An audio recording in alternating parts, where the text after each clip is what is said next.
What's up, everybody? What's going on? What's going on? Chow, Herobrand, what's up? Dane? Quentin? You know what? I didn't post. I forgot to post in Discord and Twitter again. Dang it, man. Dang it. What's going on there? Look what I see. Raul, how you doing? Taurus, how are you? How are you? Give me just a sec, y'all. I am running a little behind today, but I decided to start the stream on time anyway.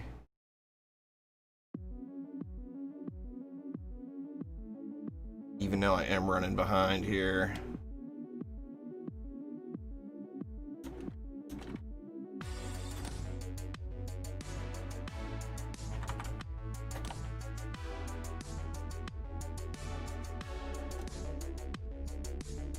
So sorry, so sorry. I promise I'll get my head out of my butt here at some point. Hopefully soon. Almost there, I promise. This is terrible, huh? I didn't realize I was quite this far behind, but anyway, here we go. Did it post? Good enough. Alright, so before I get started on Magus, I wanted to try this build out here that was posted up on the planner. Just to see if I can get to a dragon. I'm way undergeared for it. I don't have anywhere near the suggested stats. But I'm hoping I can at least get to a dragon. But what this build did do is it gave me a bunch of ideas on what I can change at the stat range that I am at. So basically we got two big aura stacks. We got one here, we got one here. Both of them are being hit by a buff beam. We got a shitload of DSTs, two flame bursts up front, and we're using fizzy walls all the way around. From Nightmare with Legacy Gear, you cannot transfer from Nightmare with Legacy Gear into Massacre Dane. You are going to need to get some Nightmare going. I mean, you can do Massacre Campaign, probably. At least the first, maybe the first couple of acts, but you're going to have a tough time without being decked in Nightmare Hardcore Gear. In the new Nightmare Hardcore Gear. The Legacy Gear is like the equivalent of lower to middle tier Nightmare Hardcore Gear now. So my suggestion would be Glitter Helm Nightmare Hardcore Mix Mode is actually really easy to do. I would suggest going there. And I've got builds on the channel already. And just doing that, you know, say do Glitter Helm Nightmare Hardcore Mix Mode like 4 or 5 times. And you're going to be in plenty of shape to jump into Massacre then. But the Legacy Gear is like lower middle class as far as tiers go. Let's see. All right, here we go.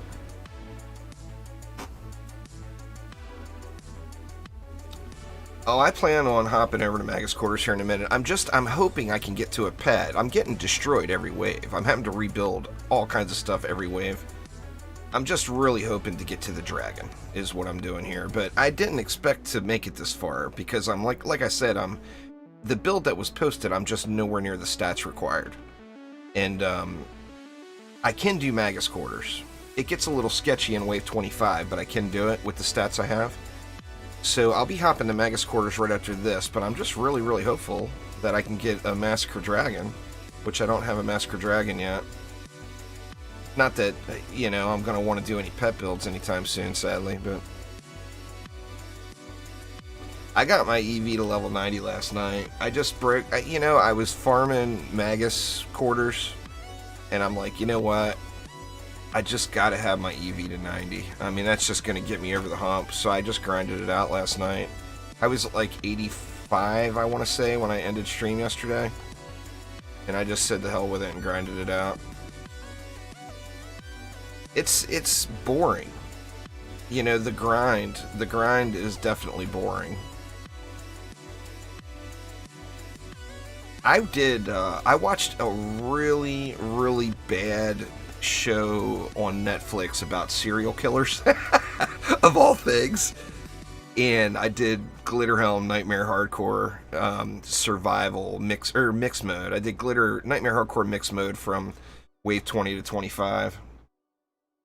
I'll go through them all when I start Magus up here.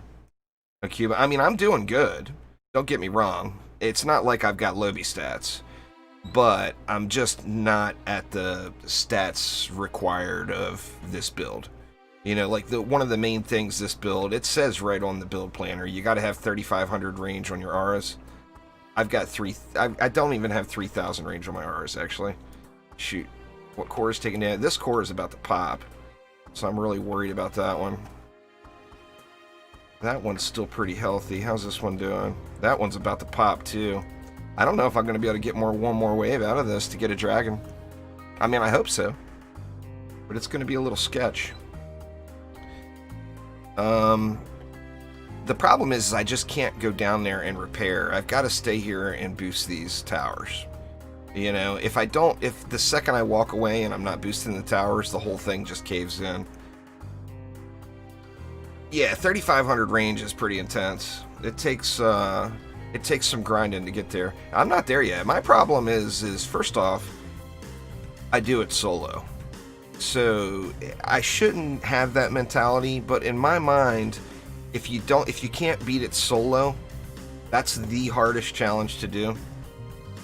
So I always try to do it solo. And that holds me up.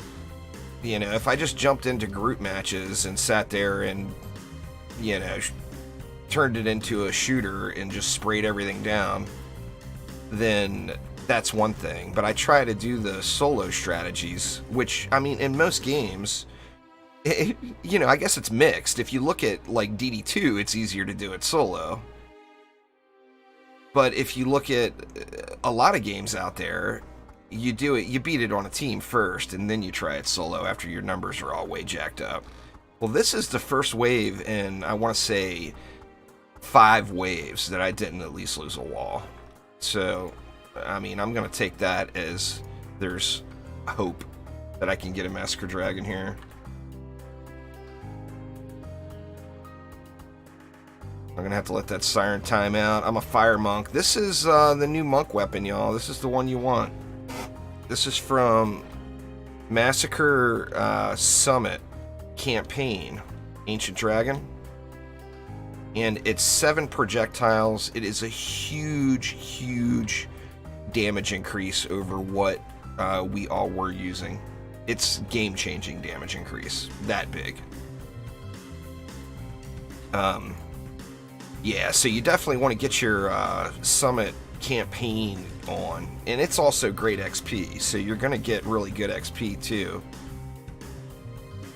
That one, since you're just straight up farming that weapon, I would definitely strongly suggest doing it in a group. It's just an entirely different game, you know? Having a bunch of people running around spraying everything down, it makes a massive, massive, massive difference.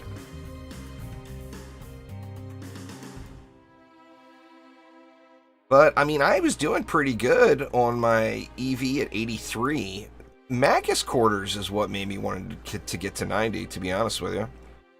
I was making it to wave 25 and failing at wave 25 over and over and over and over again. And that's why I just finally said the hell with it and focused on the EV. Getting the EVs leveled. That, and I thought that serial killer show was going to be really interesting on Netflix. It was kind of a documentary. It was too much documentary. I thought it was going to be a mix. Alright, I got to protect this core, because this thing, if like anything looks at it, it's going to pop. So I'm just going to sit here and try to help spray down this lane. The problem we get here is when you wall at the top of the stairs, if ogres bunch up there,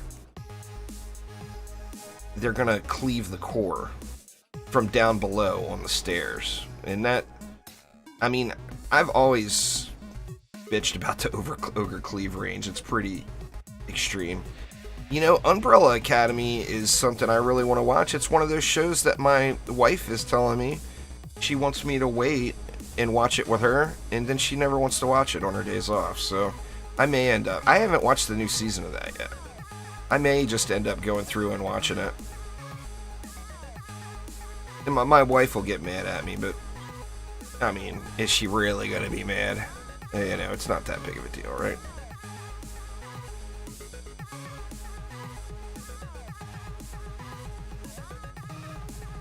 Alright, let's get this ogre down. Actually, it looks like that ogre popped somehow. Or did I just lose his health bar? I think I may have just lost his health bar.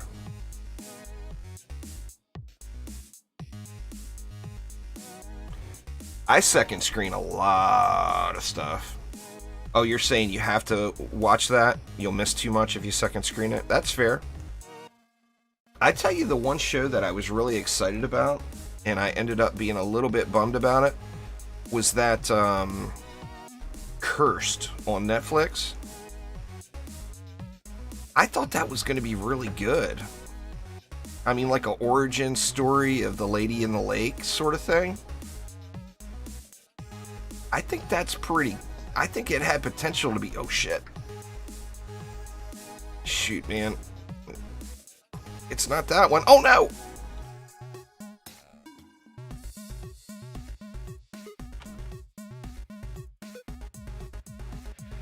Oh, man, that was sketchy, sketchy, sketchy. Oof. Now I got no wall over here. Am I going to make it through the rest of the wave? Nope. God damn it. Pet wave, too. It's not that it's bad. It's just it's really, really Disneyed up. Sucks, man. That would have been my Massacre Dragon. Like I said, I didn't think I was going to make it this far anyway. I just don't have the stats for this build. But like I said, this did give me ideas of what I might be able to do. You're relying a lot on auras. See, one of the things in Massacre mode that a lot of people don't realize is the electric aura specifically gets us 175% damage. So it's getting a huge damage boost. So you're really relying a lot on your auras. And like, I just don't have enough aura range here. But so thinking about that, I thought maybe thin out some of this mess of DSTs and stuff here and put an aura stack here and an aura stack here and try to position them in a way where maybe we can get a buff beam on all three. That's asking a little much, I realize, but... Or maybe just break down and go two separate buff beams. You know, one over here and then another up here. And then that would also, another thing is with my range, this aura stack would need to move up front. It just doesn't have enough coverage. If you look at it, it's just barely even covering the wall. So yeah, I think it's a solid build if you have higher stats. But I just don't have the stats yet. So anyway, enough crying about my lack of Massacre Dragon. The best map for XP is Glitterhelm Massacre Campaign in a 4-man group. You can run the map in like 8 minutes and it gives a ton of XP.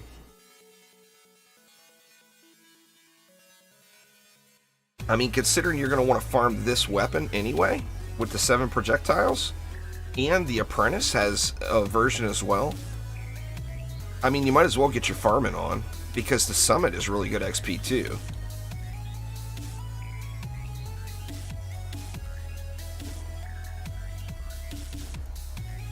Well, if you go all the way to the entrances, then the gen are going to suck up your auras, is the thing. I do think Mass Survival XP should be buffed, Dane. I think it's insanely low. I think it should be way, way higher for the difficulty. Alright, let's hop in and get it started. What do we got here? We're going to need towers and auras. Now this is another build from the planner, y'all. This one is from Lord K 4G3, and I did make one change to the build that he had set up. I'll show you what I did here. But going through, I'm going to be focusing on auras, and here are my aura stats: 2,000, 41, 29, and 18. The apprentice is going to put in some work: 47, 23, 24. This is my Waller EV, 5700 fort. This is my buff beamer, 46, 62, 2000, 2000, 2000 basically. And then what else are we going to use? We're going to have traps too, but the traps don't matter. Anything will work, because we're just going to use gas traps. Anyway, let's do it. We're going to do, let's do like a wave, maybe a wave 15 start. I think I might be strong enough to do like a 15 start now. I don't care about the pet, so I'm not going to bother with the pet wave. I got a really good one on my first time. So, it's not that I don't care about getting a good pet, it's that I already got one. I'll show you. Sadly, it's not viable, really, for use, but... Come on. I got that bad boy. Well, it's pretty damn good, right? But, it's just not the go-to pet. It's not the pet to use. I actually am nowhere near what, the big boys are running there next. So not most, but a lot of the endgame players now are way over 5k main stat. So I'm still pretty light there. If you look through my heroes, I haven't replaced everything yet. I've got some godly pieces, but I haven't replaced it all yet. My EV is close. My Waller doesn't have all godly. My apprentice is halfway. And, you know, there's my monk. Anyway, so starting this build off, you want to do an aura stack as close to the core in the middle lane as you can. This is going to be kind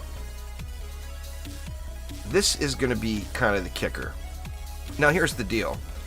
We're going to be using DSTs and flame bursts, and we need to put them on a buff beam back here. But we also want the buff beam to hit these auras. So if your aura range is not big enough, you can take this stack and move it back here. But by doing that, you are cutting off a bit of the range. So just know that you're trimming up the range just a little bit by doing that. So after we get that done, we're going to go 4 DSTs and 3 flame burst. And like I said, we want a buff beam to be able to hit those auras. So like with my range, I've been using this little line right here in the brick as kind of a guide to put my DSTs down. So if I look on it, it's actually a touch behind it, but that's fine. I want this one pointed this way, covering the middle lane and the far lane. We'll get another one on there. I want this one pointed this way as well, covering the middle lane and the far lane. This one here is going to be covering the middle and the far right. And then this one is going to do the same. Now, bad visual quality of the gear against DD2. Overall, nice game, the DDA, but by far the... I wouldn't say the quality of DD2 is better. The graphics of DD2 are better, but DD2 is a buggy train wreck. So it is nowhere near as buggy as DD2. DD2 is pretty. There's no doubt there. But I would definitely not say that it's higher quality. In fact, it's just complete spaghetti code. DD2 is like 4 games built on top of each other. Now, the flame burst, you just want it shooting straight out because you want them to be able to hit both lanes, or all 3 lanes. So your flame burst goes right out.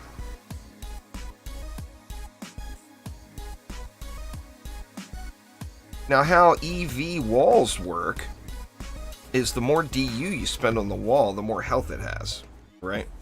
This is right at 3,000 range, Andrew.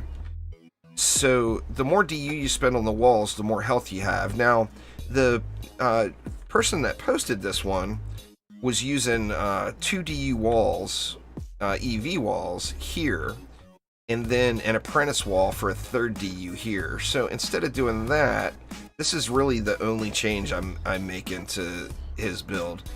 I'm going to go with a 3 DU wall instead, and I'm going to bring it out a little bit so that it blocks that lane as well.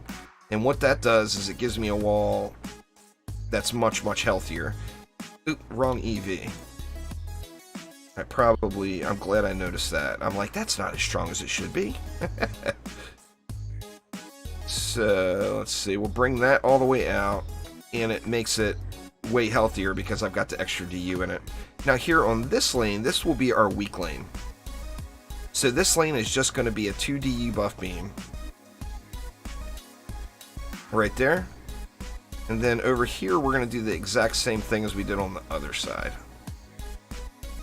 So just going to bring it out at an angle, 3 DU, and get that side lane covered too. Alright, so now we need, we need our buff beam down here. Now, the buff beam is a 5 DU buff beam. No matter how hard I tried, I just have not been able to get this set up on a 4 DU buff beam. So I just been spending the extra 1.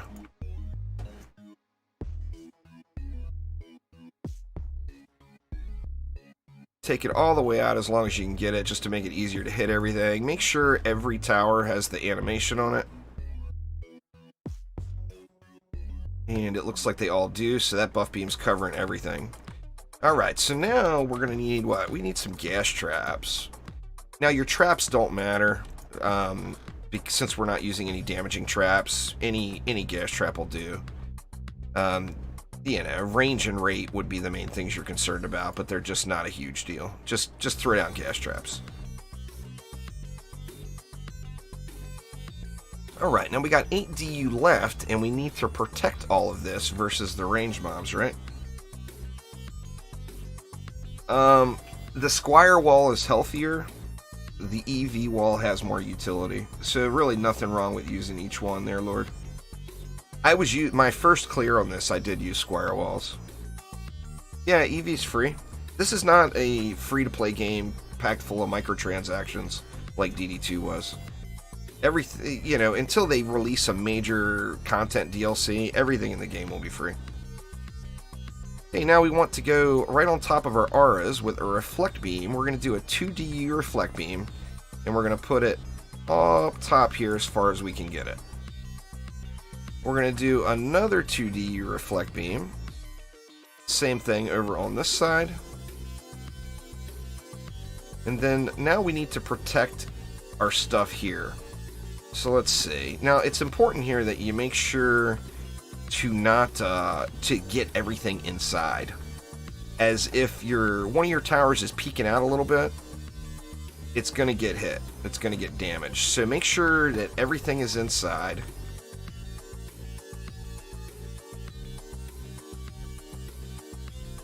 Do the same thing. These are going to be 1 DU. That flame burst is a little bit close there. I may end up having to move it later. I'm going to leave it right now. And then just a 1 DU across the back. Now, this one on the back could be unnecessary if your range is long enough. Or pardon me, if your aura range is big enough. If your aura range is big enough, you can move all of this stack back to the wall, and then you wouldn't need a reflect beam behind. And then just to make life easier for the Sirens with that last 1 DU, I'm going to put it right here, and you guys will see what I mean. But this map makes killing the Sirens so easy. Well, not easy, but achievable. Very doable. So this is the build. This is basically it. Now, our priority, because we are going to have to contribute and kill some stuff, is going to be, first off, Poison Sirens. Poison Sirens have got to die. The Siren is the new Massacre enemy, Quicksilver. Poison Sirens have to die. Number 2 on the priority list would be Physical Sirens, and the reason being is our DSTs are going to be putting in so much work here, we don't want any mobs immune to our DSTs. Sirens that you can straight ignore are Fire Sirens and Electric Sirens. in addition to that, if the Sirens get stacked up, see what's going to happen is the Sirens are either going to come up to here and stop, they're going to come up to here and stop, or they're going to go all the way to the core. A lot of them are going to come all the way to the core. So the Sirens that come all the way to the core are going to be easy pickings, and they can't damage us because we're going to be hiding behind the reflect beams. The third priority would be Copter Ogres. It's not really a big deal until the last couple of waves, but in the last couple of waves you're going to want to help out in the Copter Ogres as well. Let's see, let's make sure I'm soaking up some XP here. We'll get all EVs in. I'll get my boosty boy in. And I'm going to dump all of the DU into the buff beam here. Get it all the way up. The leftovers, I'm just going to hit all this stuff once. And call it good. And then the map is basically going to consist of chillaxing it out back here, buffing this stack, and then killing poison and physical sirens. We see we got a physical siren coming. We want to put some work in on it. And we've got a poison siren. Now the poison siren would take priority, right? So let's switch over to the poison siren. In fact, I'm going to throw my hero boost so I can burn them quick. Okay, poison siren down. Physical siren down. And then just go back to boosting and buffing. Now, wherever the siren was, that lane, whether it be a physical siren or a poison siren, you're going to want to DPS that lane. Okay, we got another physical siren here. This one's by itself, so I'm just going to not use my mana on the boost. That way I can tower boost here, and we just burn it up. And it looks like we've got another physical siren. So we had two physical sirens come out down there. One stopped way down. So we're going to have a bunch of physical immune mobs here. So we're going to want to help out on this lane. The pole arm is from Ancient. Alright, it looks like it comes back up. I'm having connection problems this weekend, y'all, as you can see here. I do apologize for that. I just had my ISP out on Monday, because last weekend I had connection problems too. And sadly, it looks like my connection problem is happening again today. Anyway, back to the weapon. There, punters. The polearm drops from the Ancient Dragon, so summit on campaign. Summit campaign, you get this polearm. I mean, you don't need this polearm to do this map, but you will want this polearm.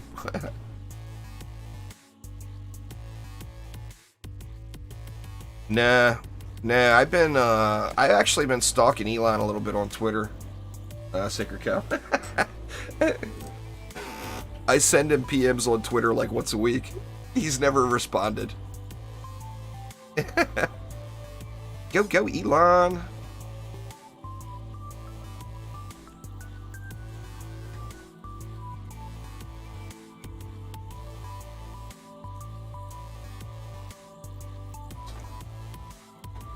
He might, Marcella. You never know.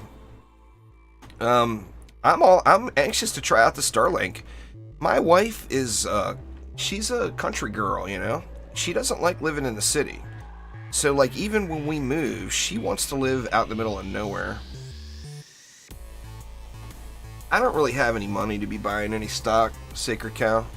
Living the YouTube content creator and Twitch streamer life. I live in just a touch above poverty. I mean, I'm doing what I love. I've had a high-paying job before, and I was completely miserable.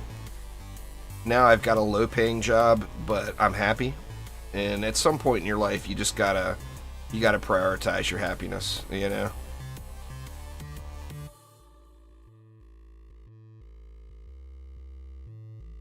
But yeah, there won't be any stock purchases anytime in my life. I showed them all right at the beginning of the run. Z-Max, you can back the stream up and check them all out. The reason I'm not going to show them is because I'll have to stop the stream 47 times throughout the course of this run to show them. So I do apologize. Not trying to be that guy, but it's at the beginning of the stream, or at the beginning of the run. Man, and they really have got upgrading really wonked out. The EV has completely broken the ability to upgrade your stuff. They've got it really screwy, especially in a situation like this where we need our aura stack to be right on top. They gotta fix this. This is like alpha. This makes the game feel like alpha. This crap right here. Alright, I got it. Alright, finally found it. Oh, it's way worse than trying to repair. It should be a huge priority for them, and it's not. You can go back and watch that review video I did after the beta saying things that need to be changed. That was very high on the list. No, obviously it's not all about me, but I mean, I'm not the only person that thinks upgrading repair targeting is a complete disaster, you know? Alright, so we got Poison Siren. What else do we have? We got a Fizzy too, so the poison has got to die first. I'm going to go ahead and boost. The only time I'm using my hero boost is if I get 2 poison or a poison and a physical at the same time. And then I'm popping my hero boost just so I can get through the mobs quicker. The problem is you can really burn your mana super quick. Like right now I can't put another tower boost up yet because I need the energy back. Okay, we got another physical coming. We got 2 physicals. The physicals are not as big of a deal because flame bursts are in a really good place right now. And that's why I kind of put those at number 2 priority. And those stop down the hill there. So since they stop down the hill, I'm just going to ignore those. But now I'm going to have a bunch of physical immune mobs, and I'm going to have to help out. And we got another physical immune and a poison. So here comes the poison.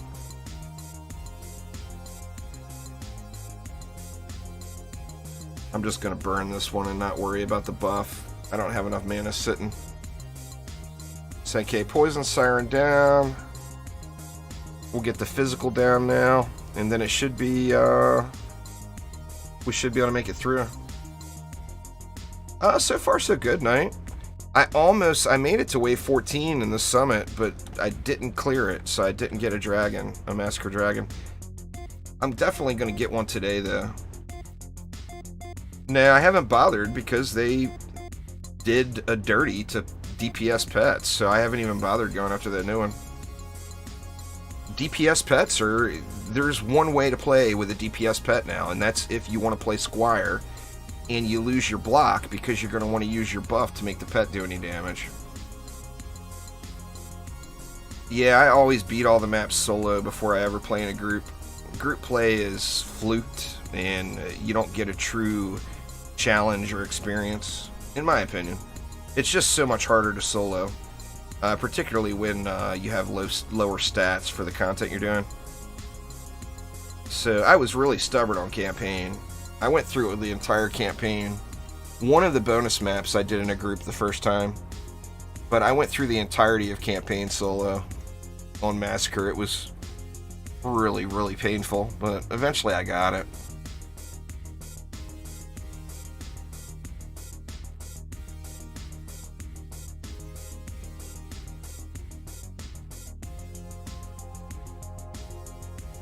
Yeah, I'm using a buff pet.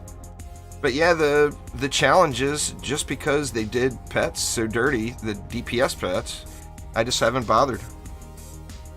You know? I mean, I've got a capped out gemstone for speed, so I just wouldn't want anything else other than this, you know? Oh, I will definitely do all the maps to 25. I mean, depending on how much I smash my head against the wall. It's one thing that I just am not a fan of what they've done to the game is they've taken away instead of adding to. So instead of being an action defense game, they've taken some of the defense away and added more action. If they wouldn't have done that, I would be way, way happier right now. Some of the tower defense element was removed, with the Sirens. You got an enemy that towers can't hit in a tower defense game. I personally am not a fan of that strategy in one bit. I'm not going to lie and pretend like I am. Yeah, the spread is tighter. If you look at the 5 projectiles that are going across, not including the 6th and 7th, kind of hard to see them there. If you look at the 5 projectiles, they are tighter together than the old 4 projectile one. The progression is fine. I mean, I don't not expect it to be a grind game. It's 100% a grind game. I personally play the game for the tower defense aspect. There's a million way better shooters in the world than dungeon defenders. So, I mean, if they completely turn the game into a shooter, I just won't play it anymore. I'll play something else. I mean, the reason I play dungeon defenders is for the tower defense. That's what I'm into, you know? Alright, so we got a fizzy siren and a fire siren. These two are going to bunch up on each other, I think. Or no, the physical siren's going to stay down there. What else do we have? I'm talking about Dungeon Defenders games, period, A-Train. The reason I play Dungeon Defenders games, all of them, is for the tower defense aspect. I personally could care less about the shooter aspect of it. I mean, I play Warframe, man. You can't even compare Warframe to Dungeon Defenders in the shooter genre. It's just not even in the same conversation. Destiny 2, not even in the same conversation. They're just 1,000 times better at being a shooter, you know? So, I love the game. I love Dungeon Defenders games. I don't like that they removed a huge tower defense element from the game in the hardest difficulty. I don't like that at all. Pure strategy is not available in Massacre yet, but it won't be. The buff is too huge. Basically, pure strategy is like playing the normal version without hardcore as far as loot goes. But the hardcore modifier is so massive, you'll never get the good loot playing pure strategy. It's too extreme. It's from one extreme to the other, you know? I like pure strategy, don't get me wrong, but you're just never going to get the loot from it. Well, you couldn't have the sirens. I mean, you can't have a game mode in a tower defense game that is towers only and then have an enemy that towers can't hit. I mean, you just straight up couldn't have the siren. So, I mean, the addition of the siren not only removed some of the tower defense element, it completely took away pure strategy mode. So anyone that is into the pure strategy aspect of it, you're never going to get it. I mean, they may end up finding a way. I mean, you could put out a Massacre pure strategy, but it would just be number scaling, you know?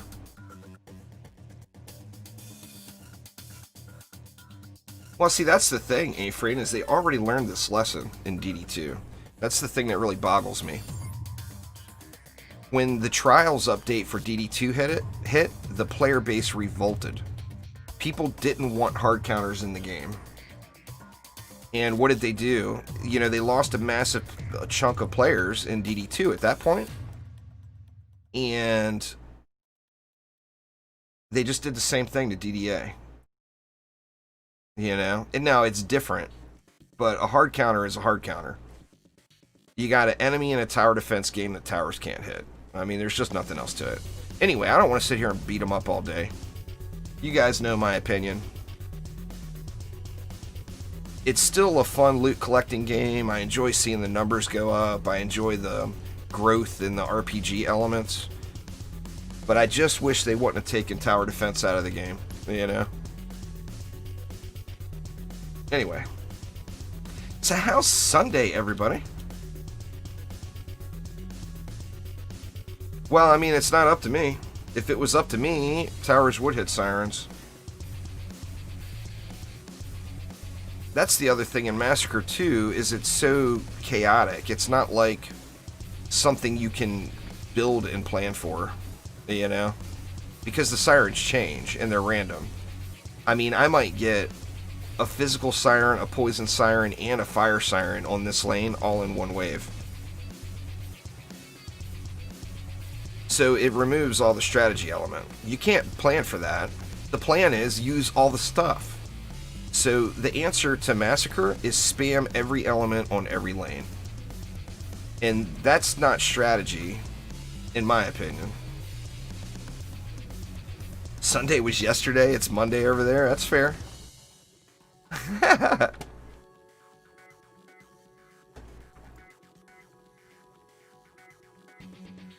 It's still Sunday for me. I don't even know what time it is. It's only 3:30 p.m. for me. In the current state, it's not. No, I shall, but that's not really a fair comparison either. Dungeon Defenders 2 was under development for 8 years. DDA has barely been in development for a year and has like a tenth of the budget. So, I mean, it's just not even a fair comparison to compare those two games. DD2 had a big budget and they had years and years and years and years of development time. This game is new. It shouldn't be launched right now. It should be in early access, in my opinion. But it's a new game. It's still a game that's under development. It's not a finished product. DD2 is a finished product. See, we got electric and fire. We're just going to ignore them.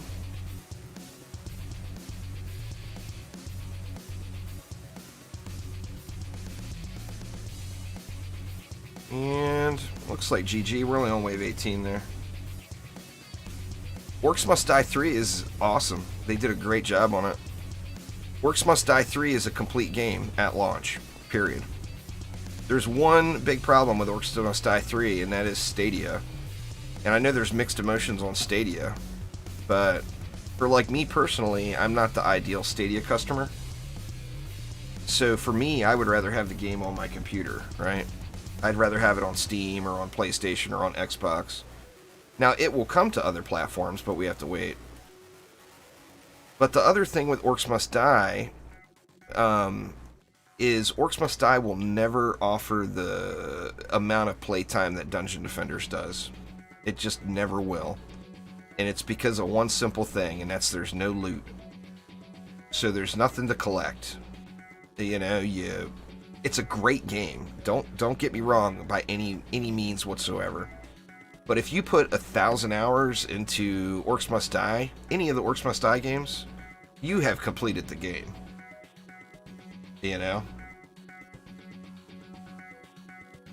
There's plenty of ideal Stadia customers. They've got a massive player base. Or not massive. Not if you compare it to PC, Xbox, or PlayStation. But, you know, on launch day for Orcs Must Die, there was over 20,000 people that played the game. 20,000 people.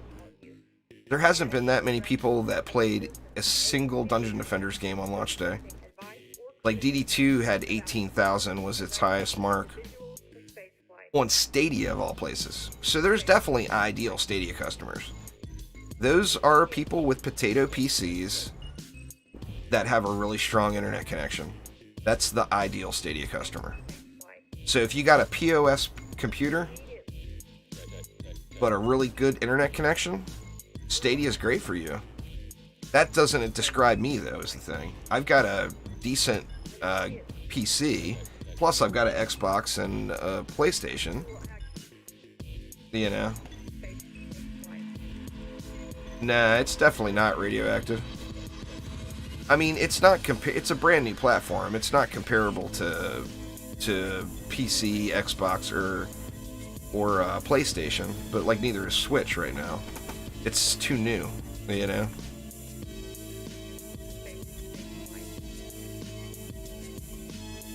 Well, I mean, you don't have to buy anything to play Stadia.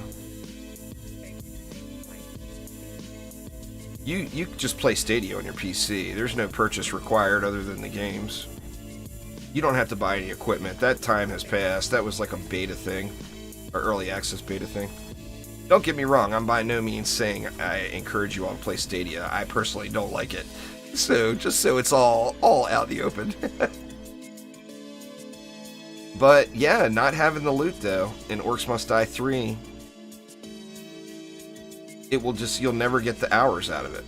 You know, like I said, you play 1,000 hours in an Orcs Must Die game, you're done with it. Now, you're going to have a blast, it's going to be a great 1,000 hours, but you'll be done. You play 1,000 hours in a Dungeon Defenders game, you're just scratching the surface. I mean, you're not even there yet, you know? And it's because it's got that special, hard-to-find loot. Well, DD1 and DDA do. DD2 doesn't so much.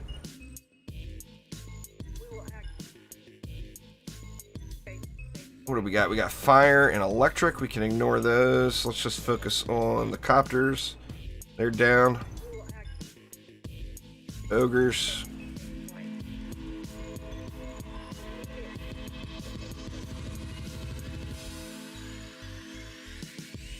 Well, I mean, yeah, you own the games, but it's the same thing. What if Switch folds and they never put out another Switch console?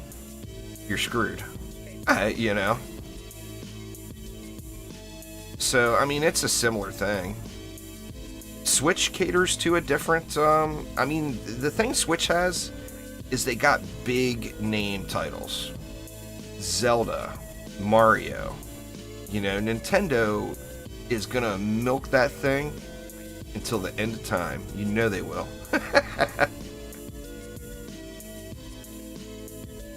And I can't say I blame them. They got some absolutely incredible franchises under their belt.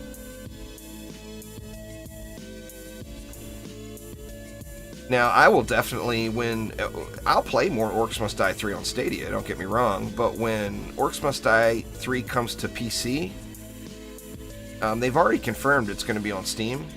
I will play the crap out of that game then. Just because I'm not the ideal Stadia customer. I mean, what more can you say? You know? But yeah, great game.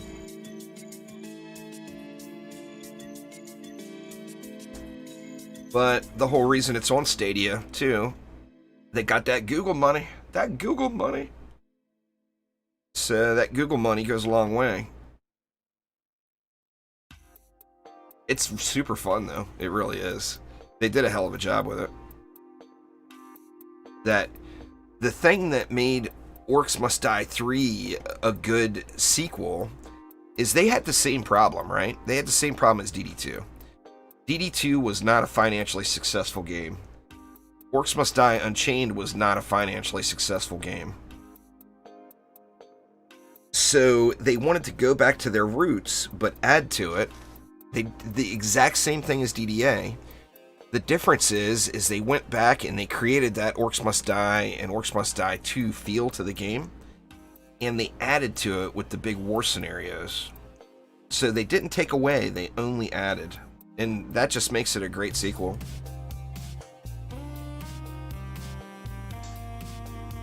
I wish those guys nothing but the best. I mean, I hope, obviously, you know, you guys know, I bitch and moan like a madman, but I mean, if I don't play a Dungeon Defenders game over the course of a day, I get the shakes. You know, I mean, I love the game. But being very passionate about the game and love it also makes you a pretty harsh critic, and that's where I come in. DDA will never be free. It's not a free-to-play game. It's not a money trap. It's no microtransactions.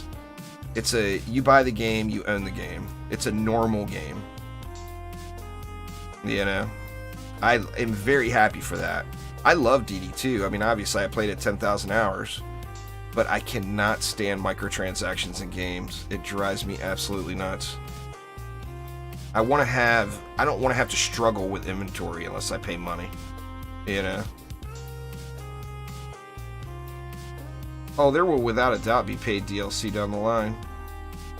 Zero doubt whatsoever. But there will be no microtransactions. Paid DLC is paid DLC.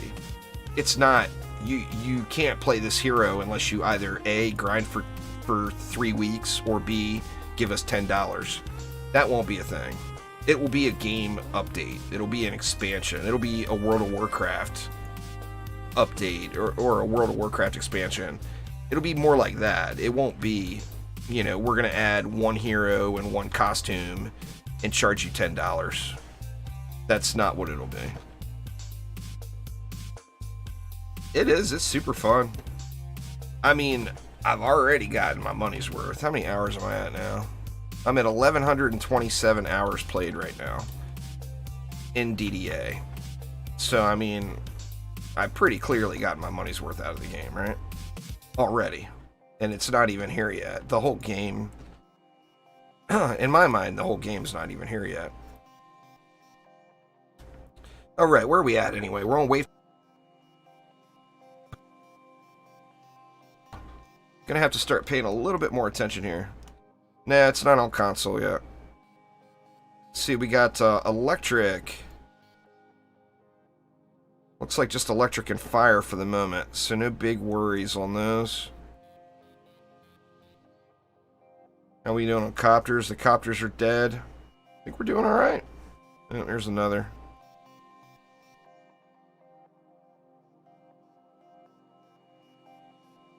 All about the poison in the earth. That's an electric, but it's free loot, so I'm going to kill it since they're right here. They're right, and if they're right in front of me, I'll kill them, but I'm not going to go out of my way to kill them.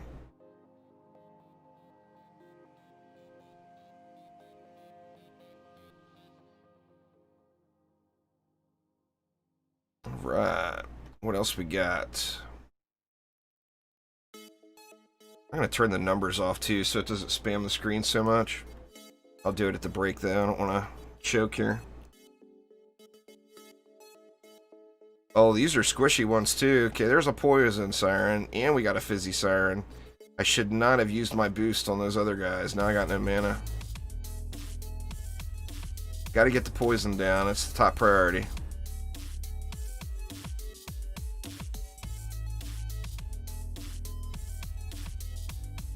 Make sure that is all clear down there. Looks like it is for the most part.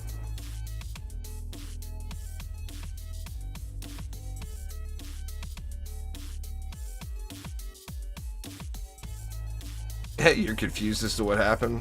A bunch of stuff is zerging me. Trying to steal my fancy diamond over here.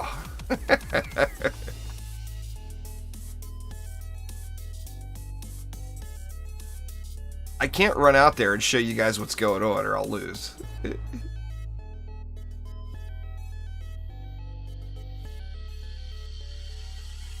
But yeah, it's all zerging everything.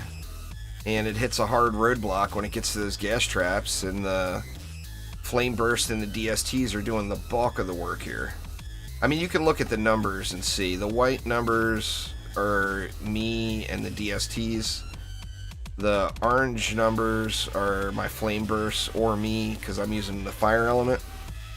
And then the light blue numbers, those 28,000s that are in the mix, or whatever made it into the lightning or the electric aura range.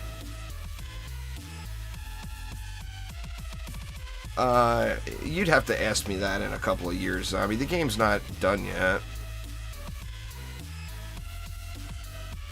I mean, it's probably a question I would never be able to answer. I mean, I've played Dungeon Defenders 2 more than any of the Dungeon Defenders games. But that doesn't make Dungeon Defenders 2 better. Because I played Dungeon Defenders 1 an absolute crap ton. That's the thing, is you don't have to have a favorite. You know, there's nothing out there that says you can't enjoy all the games. So if you're a big fan of DD1, play DD1. If you're a big fan of DD2, play DD2. You know, if you want something new, play DDA. You know? So, I mean, there's no shame in any of the games. They're all great games.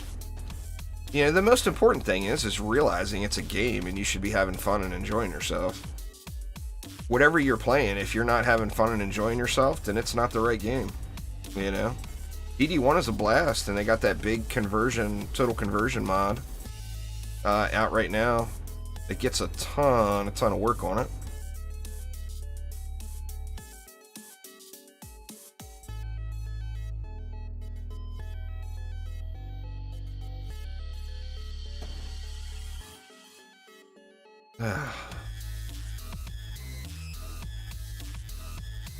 So irritating. Just can't manage to get that damn armor repaired. Can I get it down here? I think I got it. Did I get it? I think I got it. Possibly before the end of the year, but even that's not guaranteed. Xander, there's no info on consoles yet. It's going to have a short Switch exclusivity period, and then it will come to PlayStation and Xbox after. So we'll have some guesses on when as soon as it launches on the Switch. But until it launches on the Switch, there's literally no info at all out. See, let's hit this one since it's the flimsiest.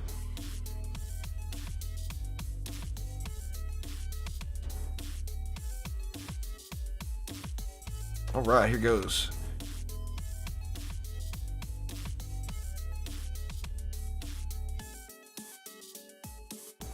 Sorry, y'all, choking to death here.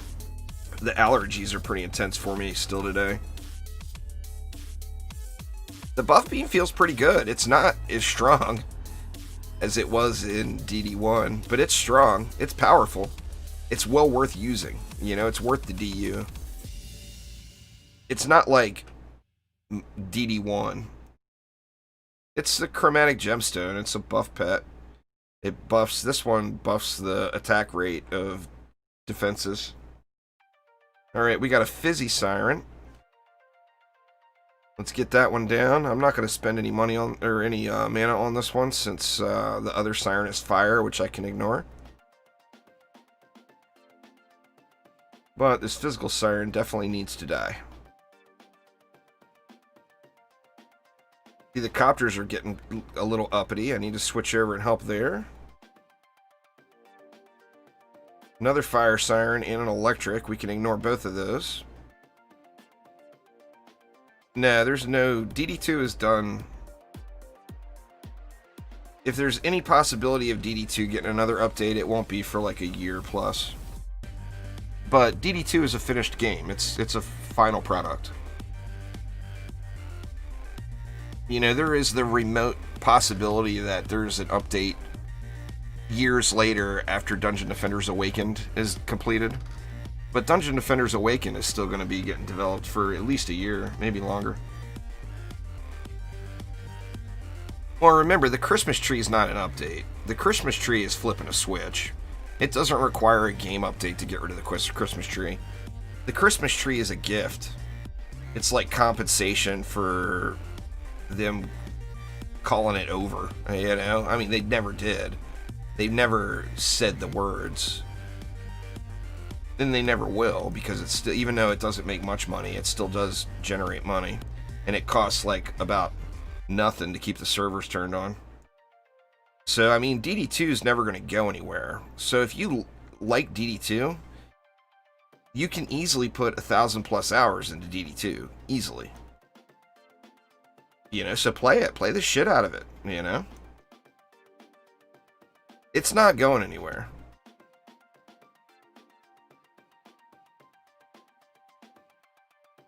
The presents are nice. I don't miss any of them. I log in every single day and get my presents.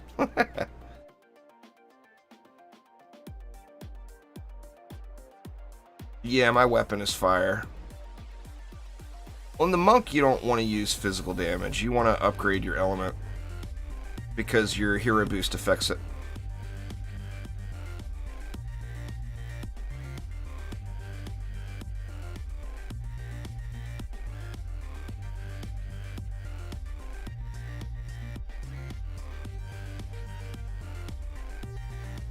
Onslaught is just where the game became pointless.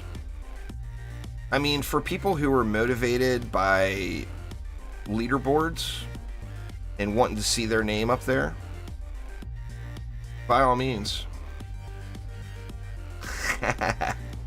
That's not what I meant, best hero. But it is fire. My weapon is fire, y'all. It's all around updates. Since it's a game still in development, it's all about the updates. Right now, as we speak, let me look. I'll tell you right now. Currently, there are 592 people in the entire world playing Dungeon Defenders 2. There are 1,044 people playing Dungeon Defenders Awakened. The difference is Dungeon Defenders 2 being a free-to-play game.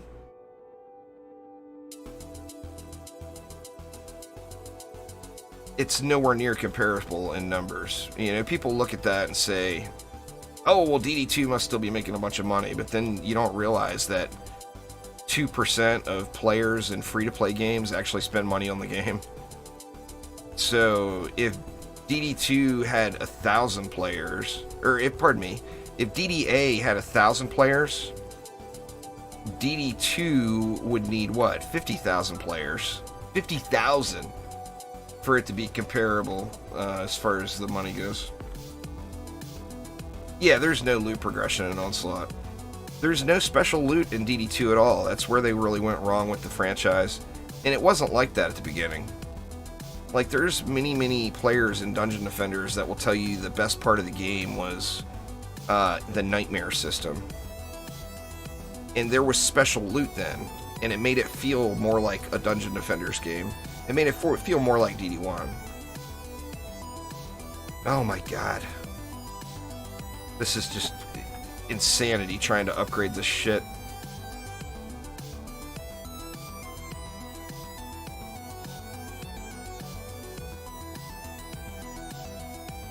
Just ridiculous. Big oofs on the upgrades.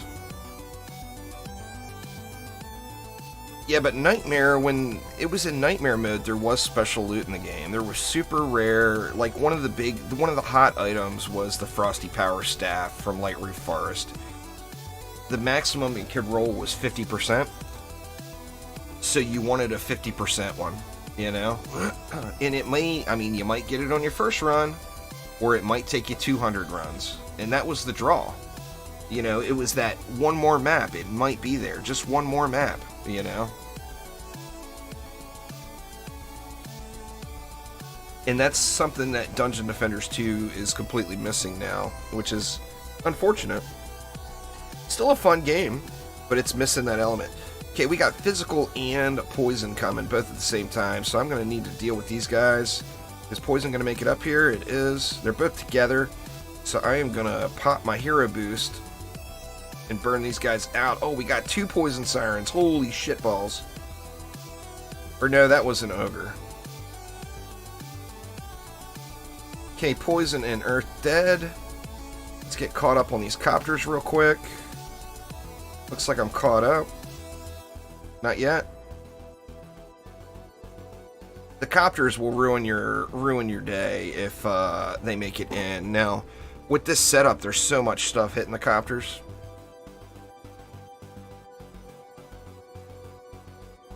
That up until you get to the final waves, it's mainly are the DSTs getting distracted. If the DSTs are getting distracted by a bunch of ground mobs and won't hit the copters, then you're going to have to add... We got another poison siren.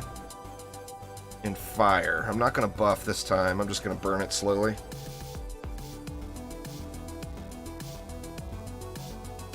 Yeah, that was another one. Yeah, that was the big 3. You had the explosive poison for the PDT. You had the Serenity Aura, for those of you that remember the Serenity Aura. The Serenity Aura was a beast. And it had that Purge Evil passive, which was crazy good, and has now been completely nerfed into the ground. And then you had the Frosty Power Staff, and that was the hot items. You got those 3 items, and you got the perfect rolls on them. Oh man, you were going to be a bad boy, you know? Or girl. A bad ass, I'll put it that way. That's, that satisfies the rules of Disney there, I think. I think you can still say ass.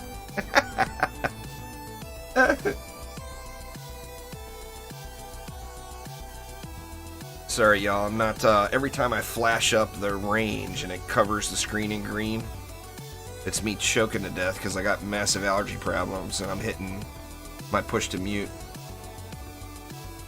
I don't know about all, but I think more will. I'm hoping more new ones come.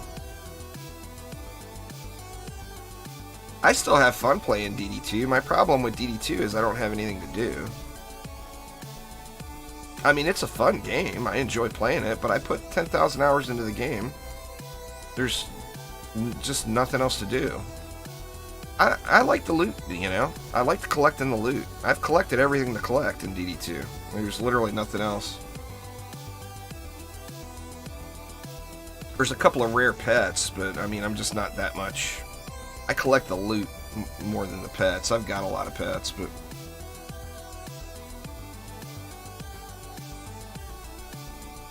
I think the Summoner's got a really high chance of being added, Quentin. It's voted up really, really high on the roadmap. People want the Summoner. So, I mean, I personally think it's got a super high chance of making it to the game. I mean, I personally want... I know that everybody... Don't everybody get mad and unsubscribe. But I want a new character. As far as next. I don't want the Summoner next. I don't want the Jester next. I want something new that's never been in a Dungeon Defenders game before. You know, it's a new game. Give me a new character. That's what I personally want. Don't be mad. Don't be mad, y'all. I still love the Summoner, and the Jester, and the Gun Witch, and the Mystic. I love all those too. But I want a new one. You know? What do I think, though? I think the Summoner will be next. So many people want the Summoner. And that's fair, you know? The Summoner is awesome.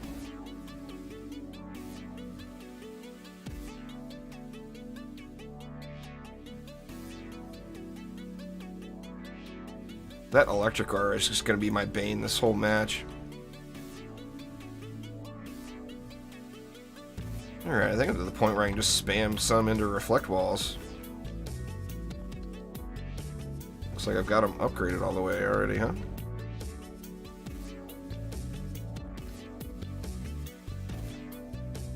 Got everything else, right? The gas traps don't really matter. I mean, I might as well. I guess I've got the mana.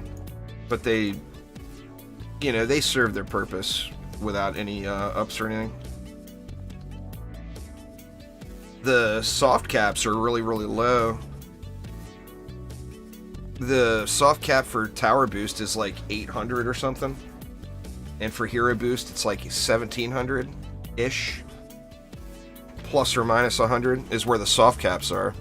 But remember, going over soft caps are just going to happen. You get more value. It just gets diminished returns. It's still worth going over. I'm pretty sure the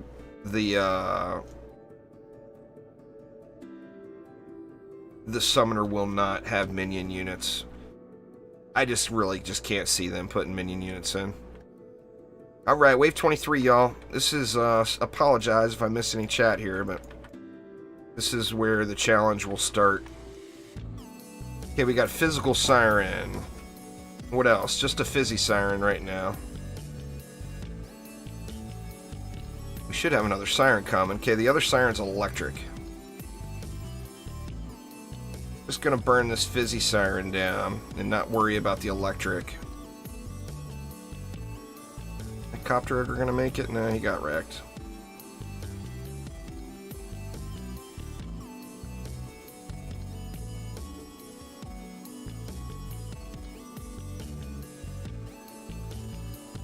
Okay, now we got a poison Siren. I'm gonna go ahead and boost and blow through this one, just because the Copter Ogres are starting to get uppity. Alright. Let's get caught up on the Copter Ogres, and then we got a pile of Ogres over here to burn through. And they're physical immune, and DSTs are physical. So my big heavy hitter is not hitting them, basically. Okay, now we got another Poison Siren. Poison takes priority. And, oh wow, we got Poison and Physical here. And I don't have enough mana to boost them. I'm just going to have to kill them slow.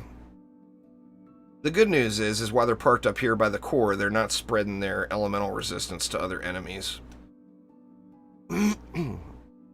So even if I kill them slow here, as long as they don't infect the other enemies, then it'll all be fine.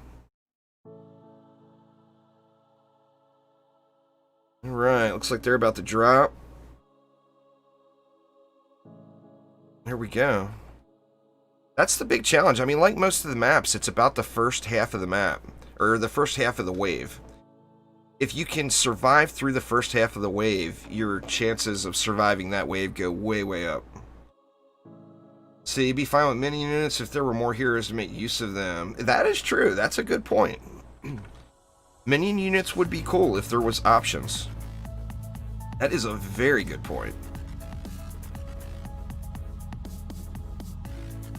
Give us a guy that, you know, give us a summoner type that summons the undead. Give us, you know, say there's like a knight captain or whatever that summons archers and paladins and infantrymen or whatever. I mean, they could add to that without a doubt. The best elemental weapon is going to be this one I'm using. Abu, it comes from the Ancient Dragon campaign. So you want to get your Massacre Ancient Dragon campaign kills going. And that, at the same time, that's really good XP. So do it in a group to make it 10 times easier. And fill your deck with your EVs to get them leveled up, because it is really good XP. And then all you have to do is open the victory chest on a monk, and you're guaranteed the polearm. If you open a victory chest on the Huntress, you'll get the Huntress weapon. This one's like 204 or 206. The thing is you can't really look at that, because the elemental damage scales differently than the normal weapons. Like a 150, like 150 upgrade version of this weapon is comparable in elemental damage to a 300 upgrade version of the old one. I'm gonna assume, but I don't know for sure, Soren. I haven't done it on Nightmare, so I'm not positive. I mean, I haven't done it on Nightmare since the update. They added subclasses to characters where they had a whole new kit of towers. That would be cool too, but I think that would require more engineering. Our chances of getting different heroes are much greater, but I think that would require a lot more coding. I mean, I don't know, maybe not, but I think it would. I mean, that would be a cool thing. The more RPG type elements they can add to the game, the better off it's going to be. You know, people love character development.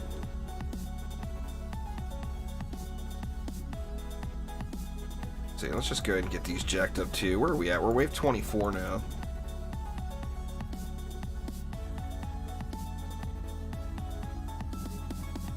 I'll show you guys, if you haven't done this one yet, after I complete this map, how to start it on wave 1 if you're just getting into it. And like when you get the wave 10 plus start, you can build the whole thing. Obviously starting at wave 1 you can't build the whole thing.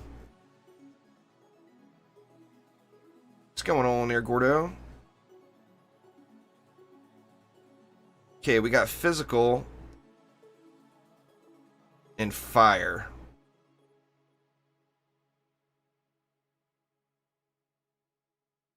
I'm tempted to boost right here, but I don't want to use up all of my mana with knowing that the copters are going to be hot and heavy here. In fact, get a couple of shots off on that one. Okay, and then we got double fire here. Wow. Copters are getting real uppity.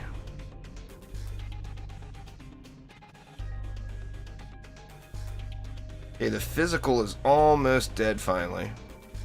Okay, physical siren down. I can ignore the fire siren. I got that ogre there, and we still got copter ogres too.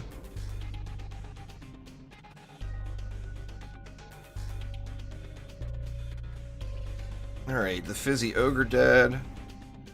And now we've got Poison.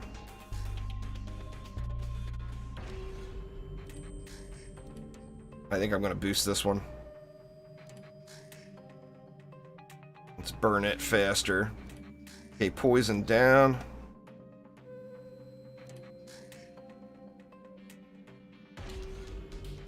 And I think that's it. That's the big challenge at the start of the wave. So it's like the first 25% of the mobs. Yeah, when you finish campaign, you want to start on expedition mode, Gordo. Or actually adventure mode. You want to at least do the first few areas in adventure mode because that's going to unlock 450 free gems for you. And that's the only way to get free gems in the entire game. So go to adventure mode. Once you hit 50, just pop over to expeditions and start going there. Just start off at Chaos 1 and work your way up.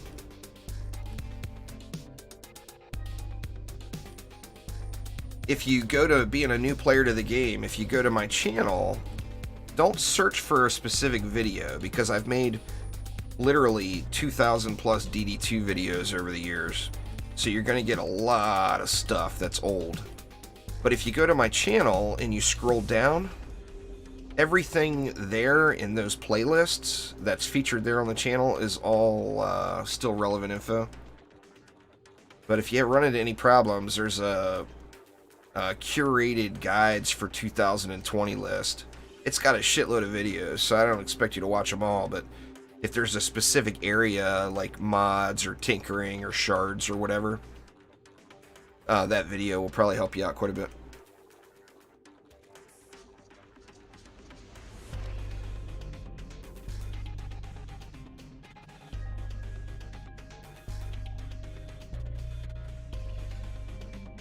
Looking good for wave 24. You did Massacre Hardcore Survival on Arcane Library. Very nice. I made it to wave 19 solo. It was rough. I'm assuming you did it in a group. That's awesome though.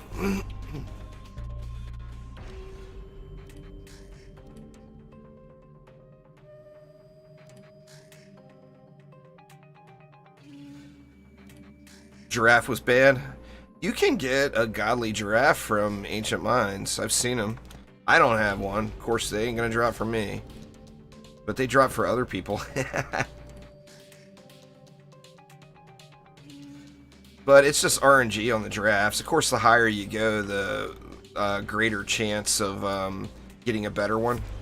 But it's definitely very RNG dependent. You can get a super good giraffe on Ancient Mines. Godly giraffe.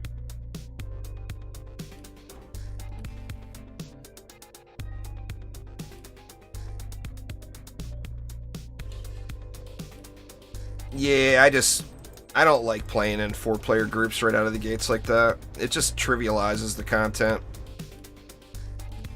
compared to doing it solo. You know, going through and doing it in a group is just, it's an entirely different game for me personally. But I'm not in a rush. I'm going to be playing DDA for thousands of hours for hopefully years to come. So I don't have to get there today, but I want to feel the struggle, you know.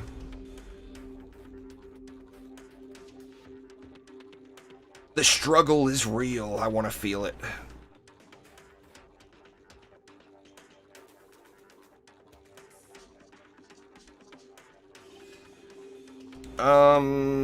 I haven't gotten a DPS EV yet, but I'm gonna guess Monk. But that would be a guess.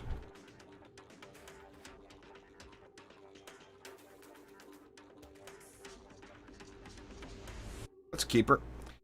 Since I'm not there yet, I don't have my DPS EV is still leveling. In the deck right now, there it is, Laser. 88. I got 2 more levels to go before I bother gearing her.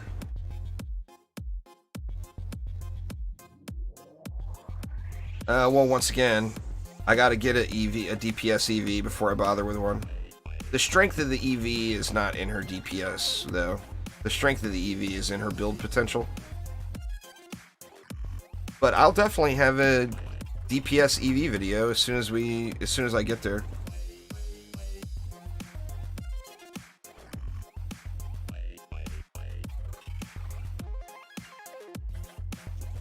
I actually watched the run, Tyson, for part of it. You play in a group, it just turns the game into too much of a shooter for me. I want strategy, more thinking and less shooting, for me personally. And that's the thing with adding more players into the current state of Dungeon Defenders Awaken. Players are just so much more powerful than defenses that adding one player just adds so much. Unless you're doing full carries, obviously. But I don't think there's anybody out there doing full carries right now. Maybe on Ancient Minds or Alk Labs.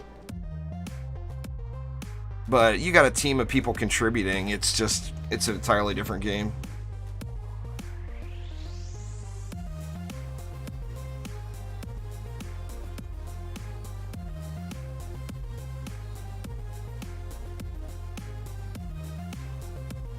I mean, I watched it, Tyson.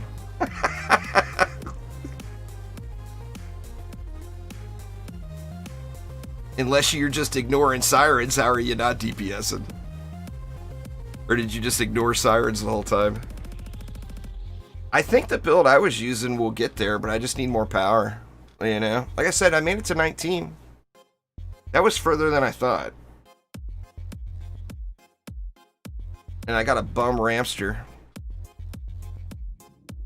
It's very disappointing. Test Pilot Pete, what's up?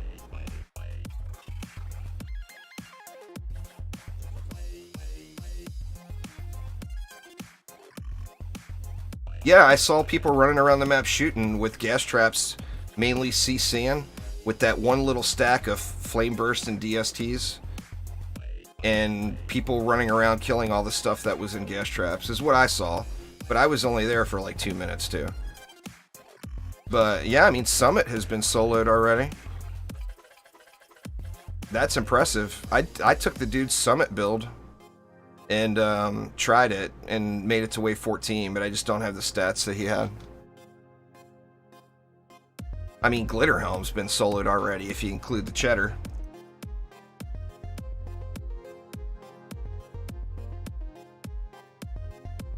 Well, I'm not trying to argue with you, right, Tyson, but I sat there and watched it for about 2 minutes. The 2 minutes that I watched, that's what was happening. So, I mean, like I said, I'm not trying to discredit you or argue or anything else. That's great. Awesome. You did good. I'm just saying that I personally want to struggle through it solo first. It takes a lot more work.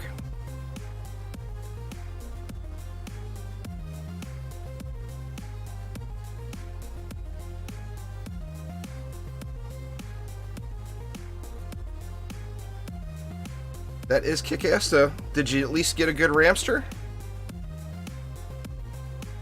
The giraffes you can get anywhere.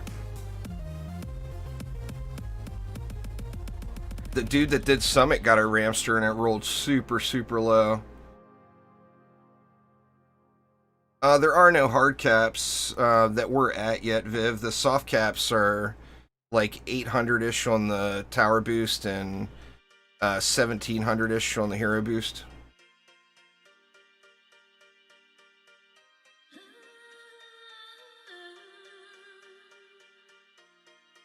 Well, like I said, I'm not trying to argue with you, Tyson. I watched it for 2 minutes. 2 minutes is hardly a window into your run that probably took 2 hours. But that's what was happening in those 2 minutes.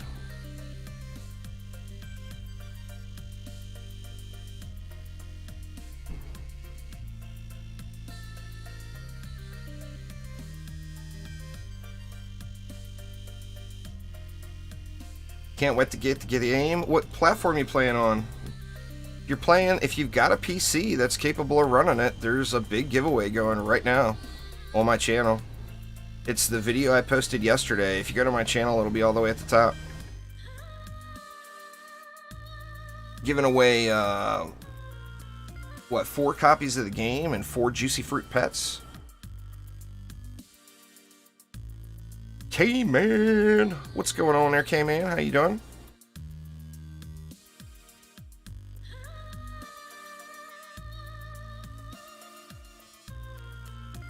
Oh, is it over? God dang it, I didn't realize it was over. Oh, nice. Once again, you don't have to do Act 3 to get yourself a godly. I mean, obviously, that could have rolled higher, but that's the best giraffe I've got. RNG's gotta love you, is that? I've seen a better giraffe than this that someone got from Ancient Mines.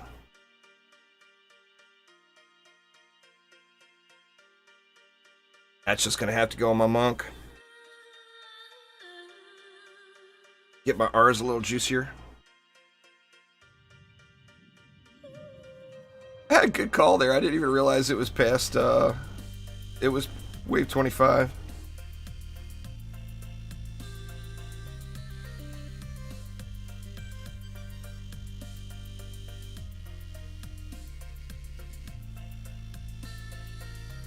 Nothing else super shiny looking anywhere.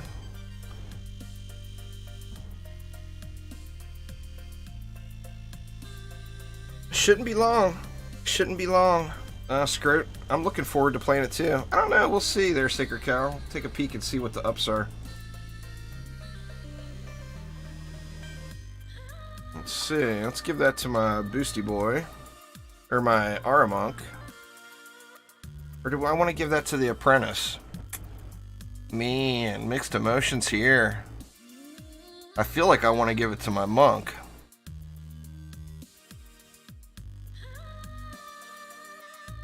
See, where are we at now? Here's my current Monk stats. And what does that get me to? Oh yeah. We getting there now, y'all. Let's see. 9 billion. Woof. That's some bacon. I was at 140 billion yesterday, y'all. It burns. It burns quick, but you earn it too really quick. Man, that's a shiny mofo right there. Now, what does that get me to? I'd actually like to have a little more power there now. I mean, that's big ups. I feel like I should get over 5,000 power now. I mean, we can check to see if we got any pieces. I'm gonna lock that one. Actually, is that worth, that might be worth giving to somebody else. Let me see, who do I got?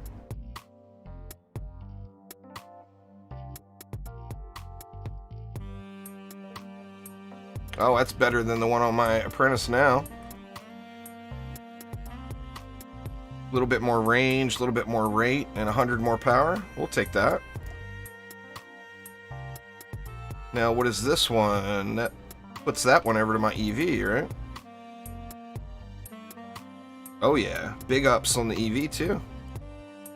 Just moving it around. Nothing wrong with some hand-me-downs, right? What does that put my EV stats to? Getting a little nicer there.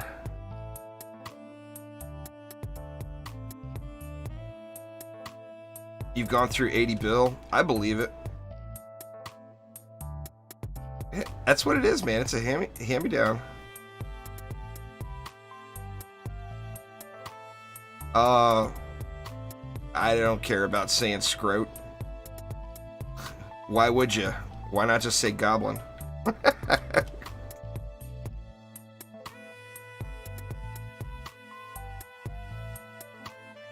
Yeah, it doesn't matter to me. It's all good there, Zabire. Take it easy. Endless Spire's next. I want to get me a monkey. I got to go through a build for that. Let's see. We can probably do this now. What was I trying to do? I forgot. I wanted to show you all a starter build for Magus Quarters of how you start it when you just are starting and new to to the difficulty. So let's pop back in, but we'll start it. I'm not going to go through the full thing here, but I'll show you how to start it on wave 1. So we did a wave 1 start. This is what I personally would do. Endless Spires had copters for me. I didn't go all the way through it though. But is it buggy like lava mines used to be? Lava mines used to be you didn't have nightmare enemies after like wave 7 or something.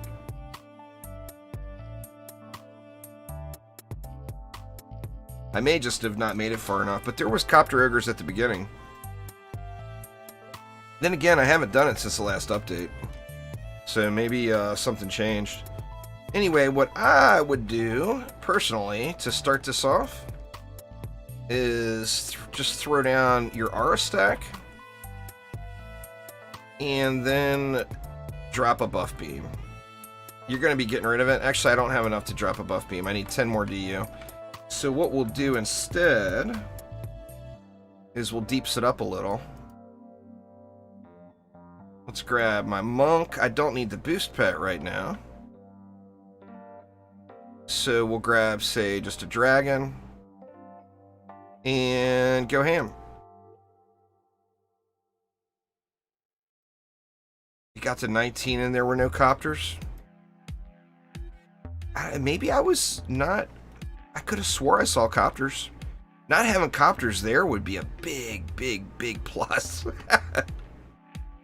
That's for dang sure. Speaking of copters, I guess I should pay attention to the copters here, huh? Oh no! Oh, so close. You get that speed going, man. It can catch you off guard.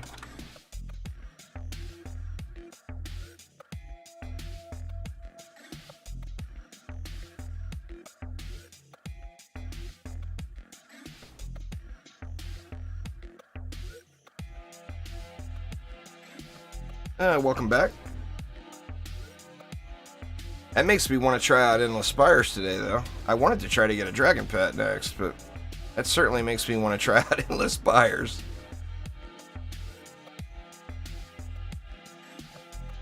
Alright, so then we'll drop our buff beam. Just going to drop it right here. And we can start on the physical walls. That's a reflect. And we want the 3DU fizzy wall. We want a 2DU fizzy wall here. And then a 3 here.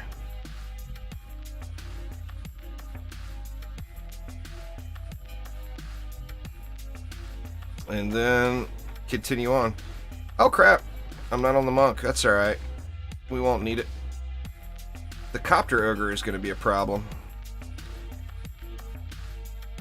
Because I don't have any DPS here at all.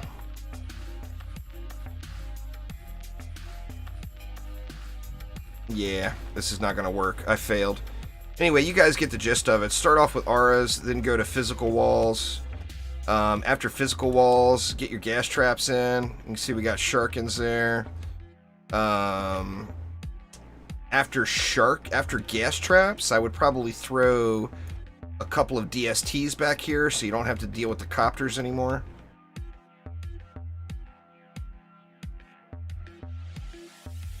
But that is how you would want to start it on wave 1.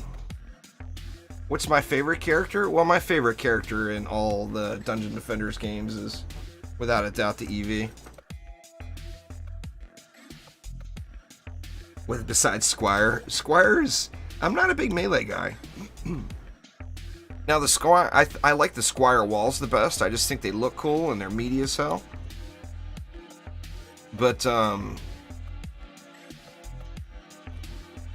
not a fan of actively playing the Squire. I just am not a big melee person, you know.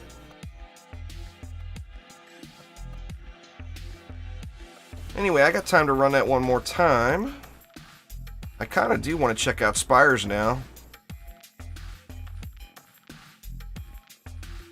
Man, you get so many pieces with only 3 builder stats now, too. Such a huge bummer.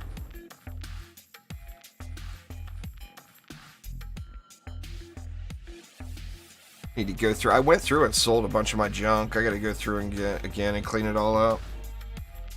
Sell a bunch of stuff off. Yeah, you want to get to... The tooltips are bugged right now, so you can't see where you're at. But how armor works in Dungeon Defenders is... Let me go to an actual DPS here. There's an armor cap.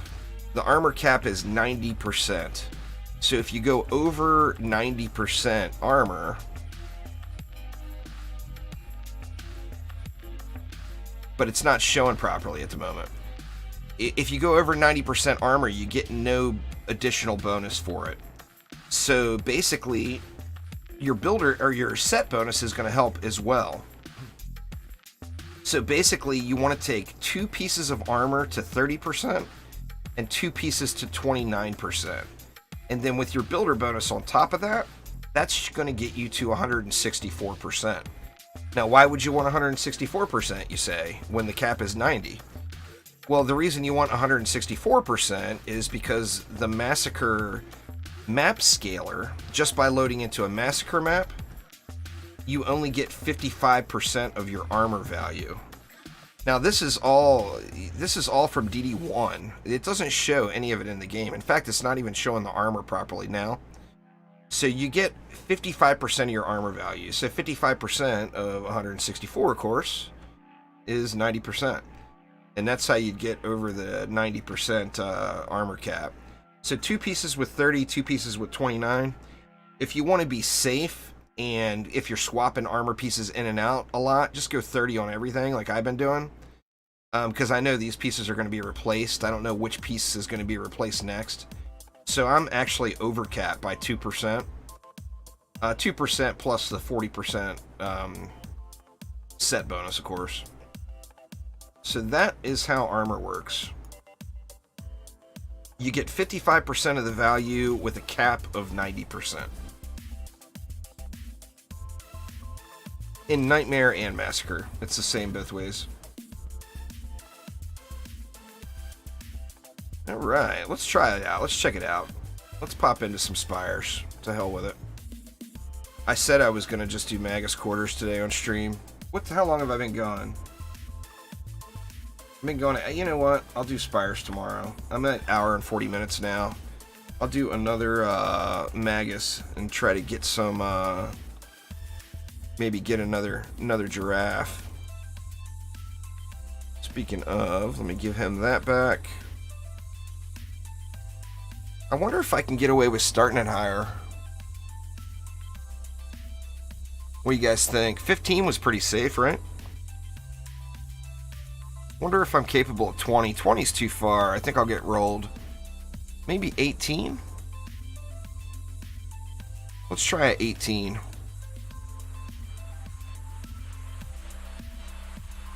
Oh, you meant the buff beam bonus armor. Oh, I'm sorry. The buff beam is gonna decrease the amount of damage the defense takes. So,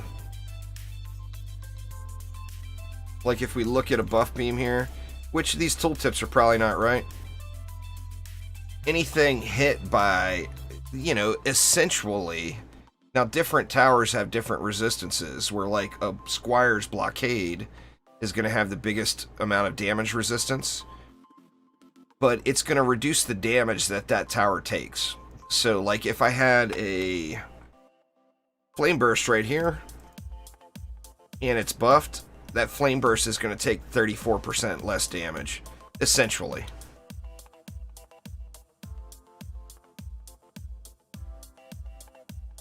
Alright, what do we need? What do we need? We need auras. Now, let's see if this did anything. What is my range at now? It went up by 231. Let's see if that was enough to change this up any.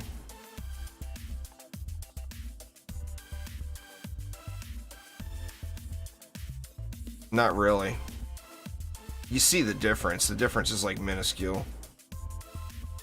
Like I think it was going to about right there. And now it's going to right there. It's very, very tiny, but I'll take it. I will take it.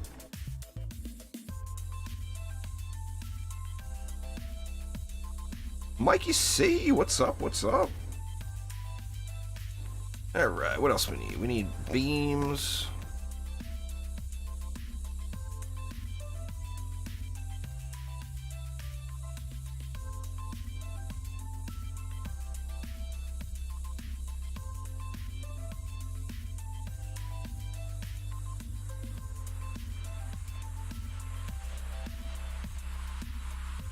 Throw a 3 here.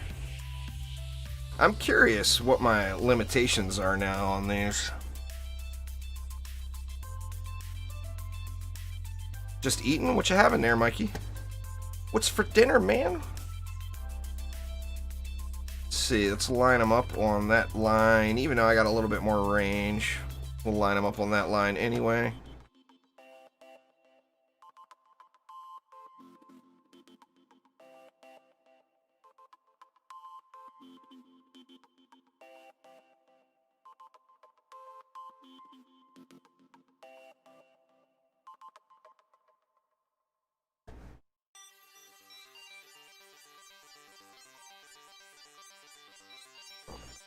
Flames.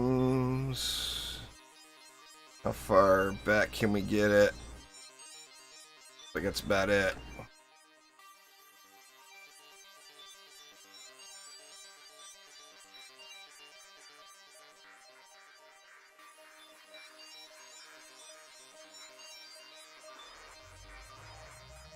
What else? We need to reflex. We need our buff beam. Get our beam in real quick.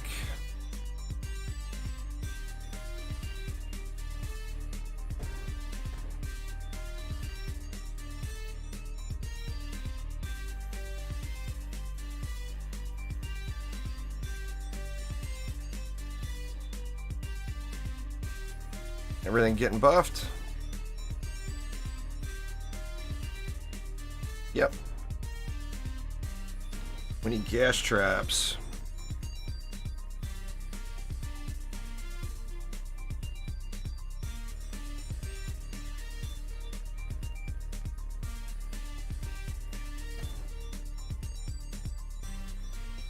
And then I think just the rest of the beams. I'm gonna move it. Can I move it forward a little, I wonder? Where it's not so much of a conflict.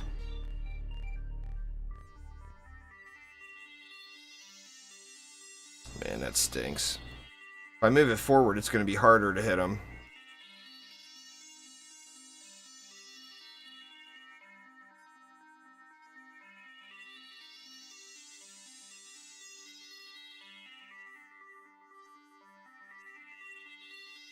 Oops, that's 3.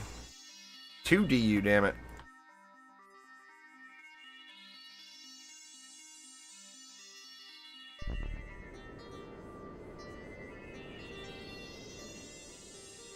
I just added a damn buff beam there. Jesus.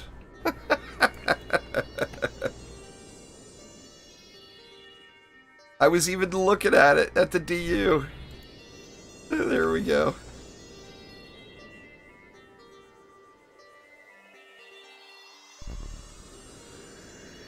Is that inside there enough? Looks like it. Just barely.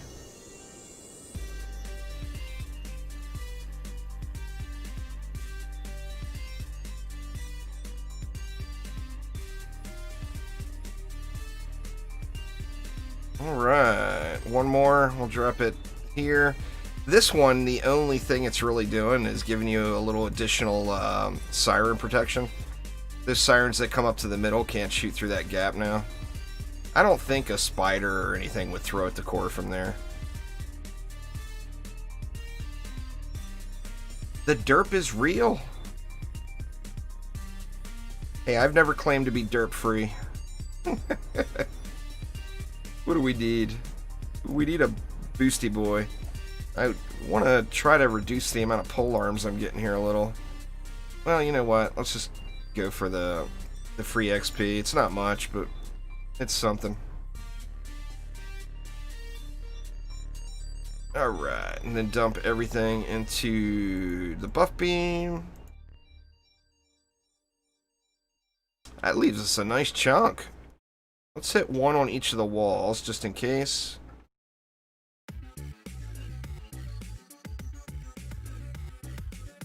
And we'll dump everything else into this stuff. I'm going to go 2 ups on each of the DSTs. Actually, I can do 2 on each of the flames as well. 400 left. Well, let's hit that electric aura, maybe. Ugh. Jesus. Alright. We'll put it into that reflect beam instead. There we go. Well, let's see. Wave 18 may not work. Wave 18 may be a little bit further than I'm capable of. Without having a homie with me. Okay, we got a fizzy siren.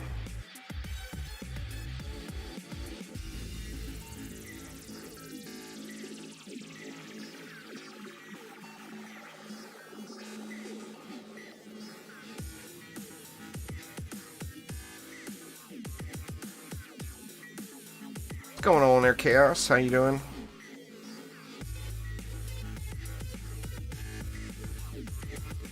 Wave 18's not so bad. I mean, it ain't over yet, but...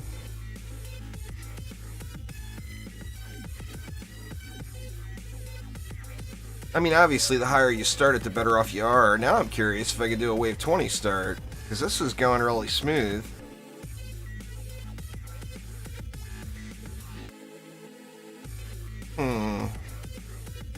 The problem is when wave 24, wave 25 comes, would a wave 20 start give me enough mana to get everything upgraded? That's the part I don't know.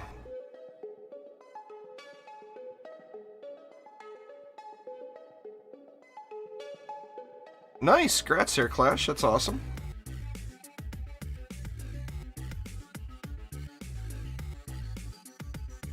Hey, Brad, how are you? I'm doing good, man. Sunday afternoon, no complaints.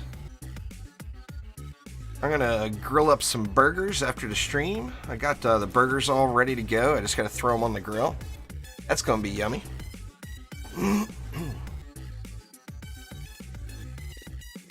Don't know what to have with them though. Can't just be eating burgers. But I just may.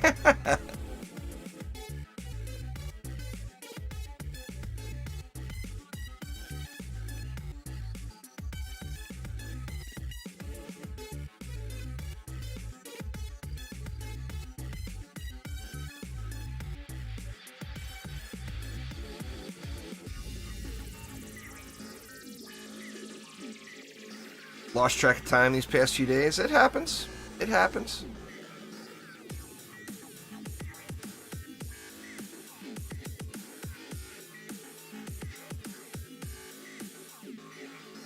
Man, I'm super curious about the Wave 20 start now. That would shave so much time off the time to do this.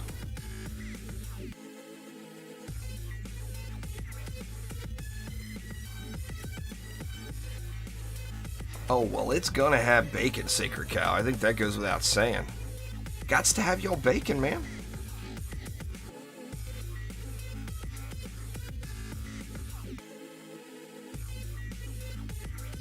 I don't think I have any avocado. I don't feel like going to the store. I gotta do another Factorio playthrough now that it's launched. I haven't played it in a long time. Such a great game. Yeah, Sharkin could charge anything, Charlie.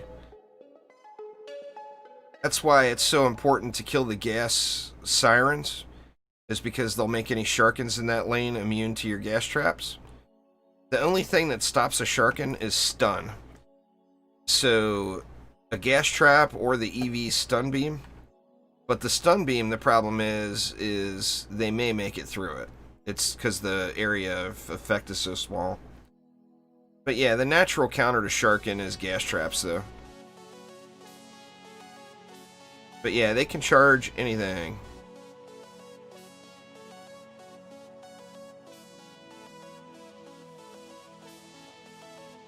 Like, the gas trap is the MVP of the game.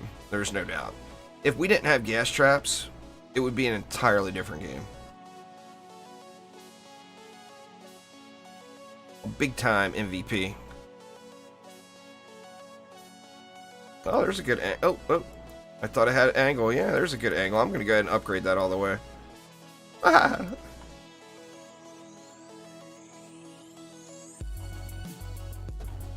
Let's see. We got that up already.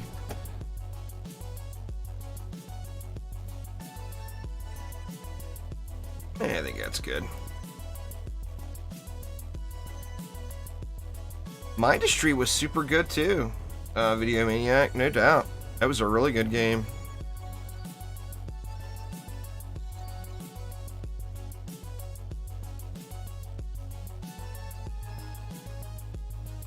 It gave you that Factorio feel quite a bit, but Factorio, of course, is just... It's just incredible. You know, it's just a super, super good game. Copters are really pushing, huh?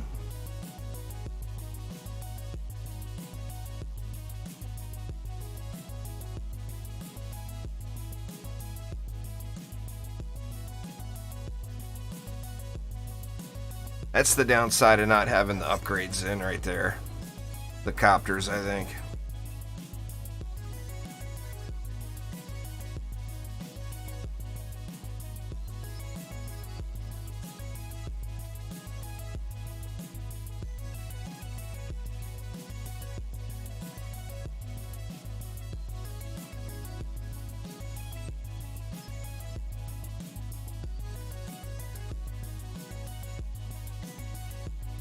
Well, it's just they're super rare and people pay it. How does selling anything work? If somebody's willing to pay it, then that's what you're going to sell it for. Well, you know. Supply and demand.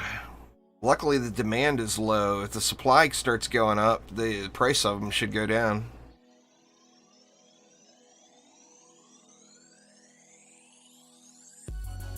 But, I mean, the demand will only decrease now.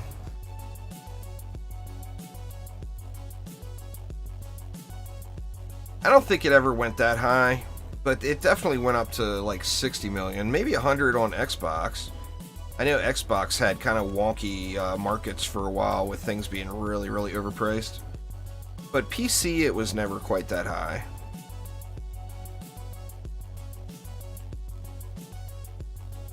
Yeah, you just grind and grind and grind. It's a grind game, Chaos. Play hundreds and hundreds and hundreds of maps and you'll have a bag full of 10 out of 10s. You know, that's what it's all about. And then use your tokens to re-roll them.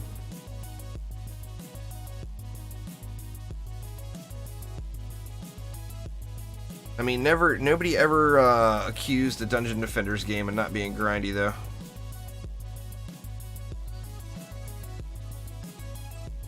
That is for sure.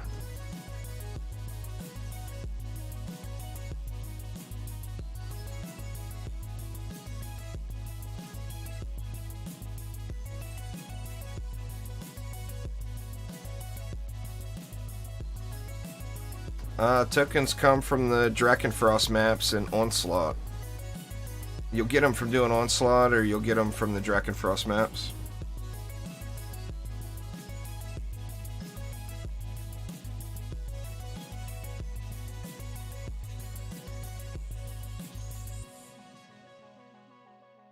What's going on there, Wobby? Well, turtle build, man. Gotta have your reflex going. No reflex will be unhappy times.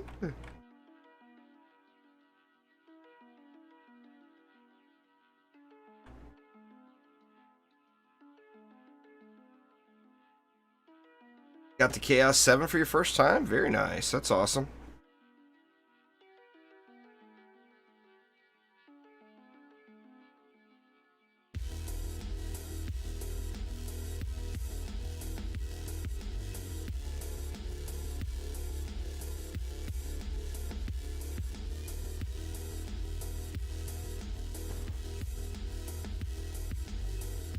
see. Let's just focus on these DSTs, I think.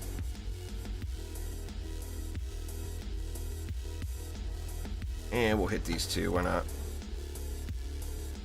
Well, as much as we can. See, now the problem is I'm on wave 20, and I don't have a single DST or Flame Burst fully upgraded. And I definitely don't think I'm strong enough for that. I mean, we'll see how it goes. Got that fire Siren in the mix. Blocking. Stupid Siren blocking.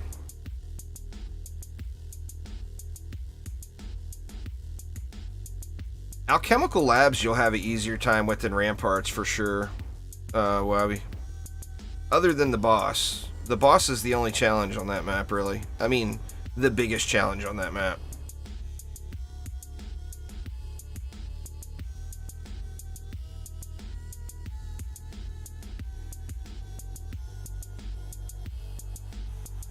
We got physical immune enemies out there, but these copters are just coming in hot.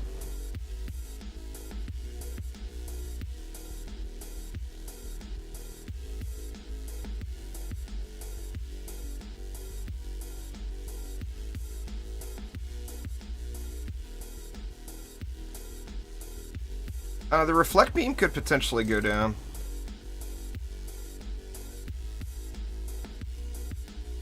Oh, are you talking about tenacity? I thought you were talking about this build. I'm gonna say reflect beams have health. I mean, building them on an actual waller, it would be really difficult for him to go down, but it is possible.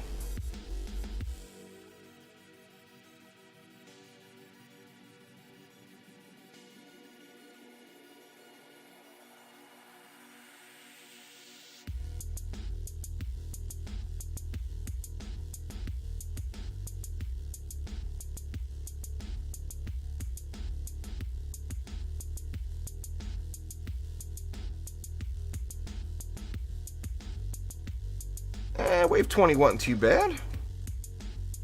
I mean, as long as I can get the upgrades out.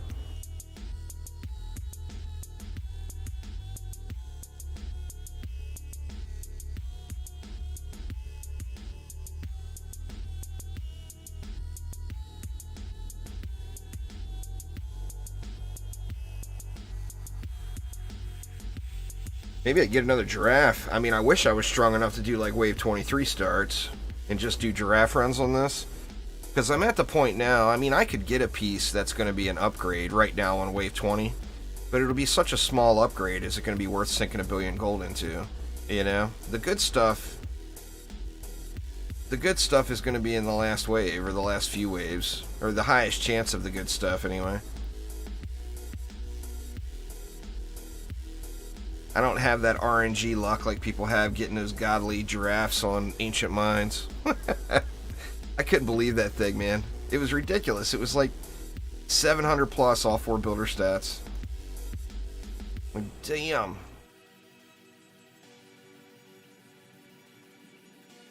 Massacre rocks are pretty decent.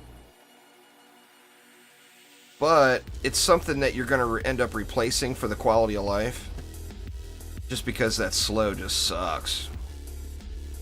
Even for somebody that you're only, like my reflect beamer here. My reflect beamer would probably be my biggest candidate for a rock, because I just don't really move hardly at all. He got a 1k stat rock, holy shit, man. That's crazy.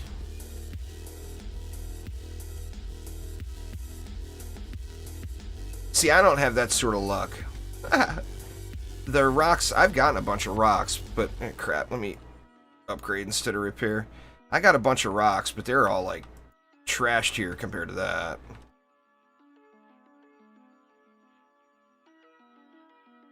Where are you, little auras? Like my best rock. I think this is my best rock, actually. Let me see. Or did I sell it? Or no, here it is. This is the best rock I've gotten so far. Just not worth using, you know? And that's the best one. RNG hates me. just hates me.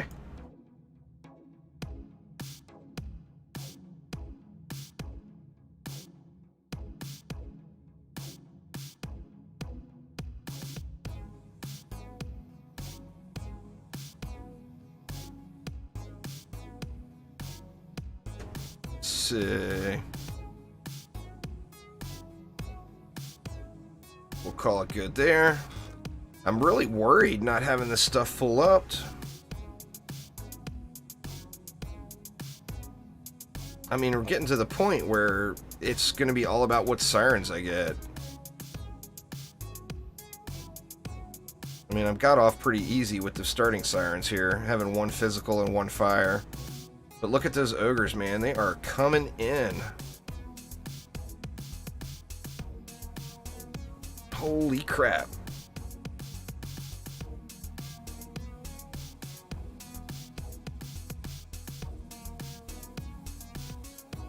Not having these DSTs full up is definitely a problem.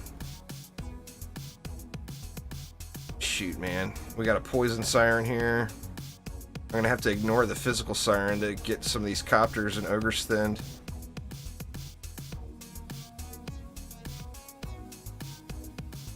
And no shortage of them either.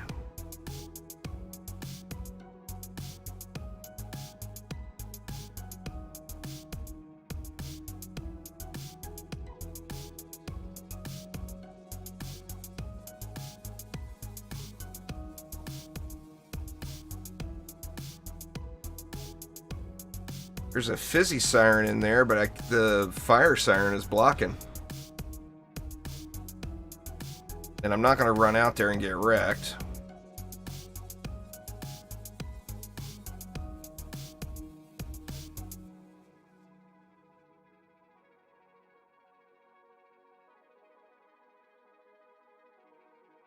Oh, I've still got a long grind ahead of me, too.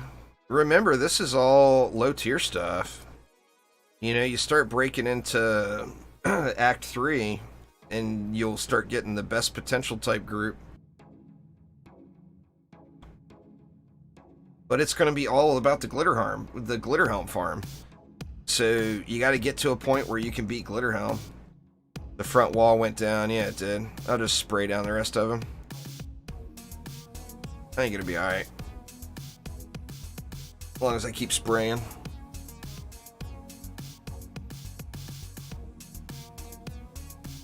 But yeah, you got to get stats good enough to get to the Glitterhelm farm, and then Glitterhelm 4 player is where everybody will want to end up. But gonna have to earn our spot there. It's not yet, Terme, but it will be closer to the end of the year, maybe.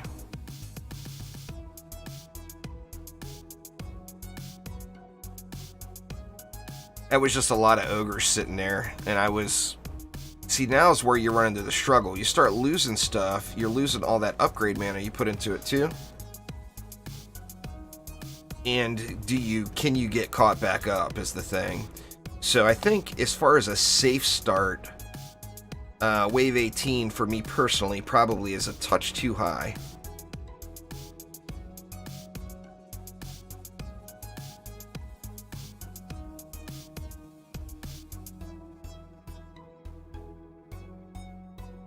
Maybe wave 16 or 17 would be a little better.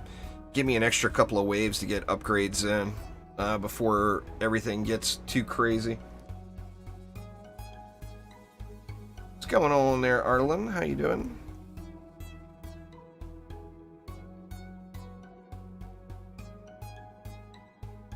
I think that's about it, right? Couple of stragglers.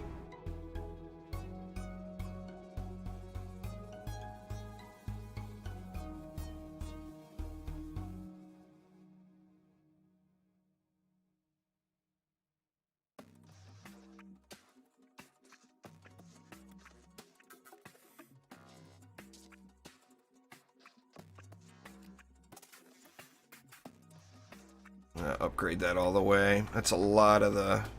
See, that's just like I said, that's just where the challenge is now.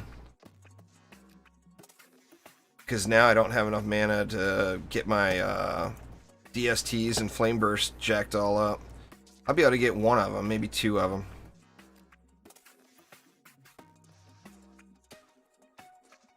That's a speedy, Arlen. I showed it all at the beginning of the run. There, Patrick, you can back the video up and it will, you'll see all the stats. I haven't tried it without a gem. I don't think I would want to be honest. There's no... I'm still going to have to tower boost. And there's no pet other than maybe that new one that's going to hit enemies out there. And then it's going to hit it for nothing because I'm going to be spending all my mana on tower boost and not boosting. Pets got done dirty in this last update. Done dirty.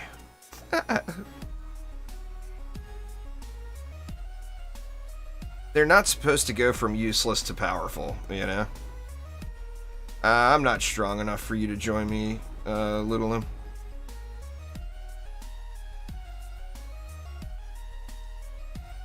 I'm far, far away from being able to do any carries.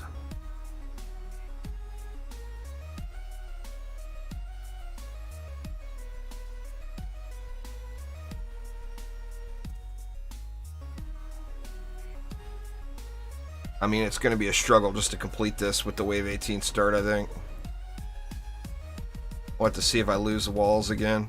I don't have as many ogres this time bunching up, so that's a good thing.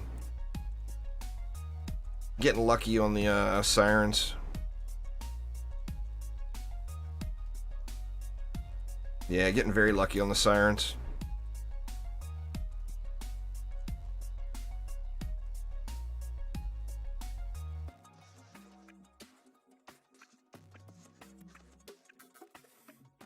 Reflect beams make an ungodly irritating noise, Josiah. And standing in the middle of 3 of them is like beyond irritation, so I turned it all off.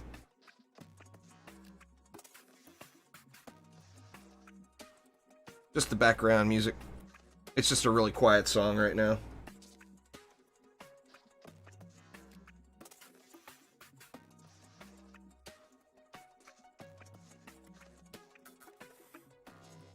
Here, I'll skip it. Let's see. Maybe we can get a song not quite so quiet. There we go. I hear you there, Best Hero. Yeah, I've gotten a bunch of godly drops, Austin. I got a really good giraffe just a minute ago. A godly giraffe. Hopefully I get another one right now. We will see. If I make it. Well, the problem with the pets is you're going to have to go out there. You know? Ooh, is that wall really low? Yeah, it is.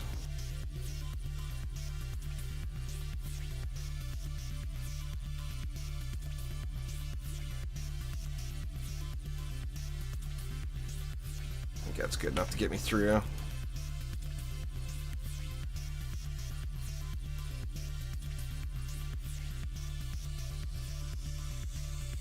Well, I guess their ads are working.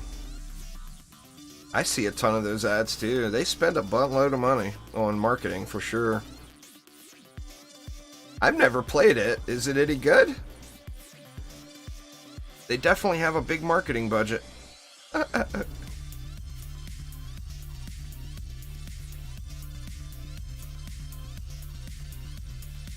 Don't lose anything, please.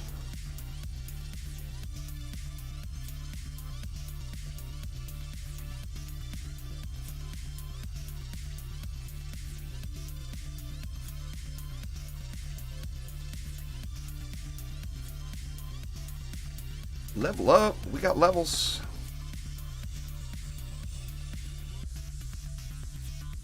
That's a mobile game, isn't it? Or no? Is Raid Shadow Legends not a... Is it a mobile game or... I'm not even sure. But I hear you. I see a crap load of ads for that everywhere too.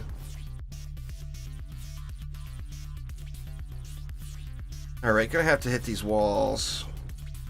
It's both. Fair enough.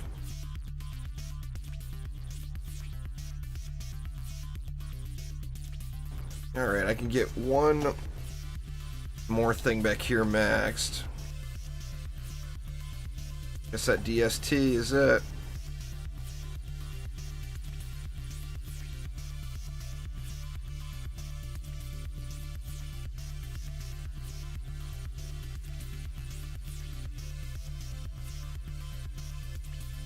Well, you just gotta remember the grind is definitely real there, fool. So you do the highest difficulty maps that you can until you get better gear to go up. But I hear you.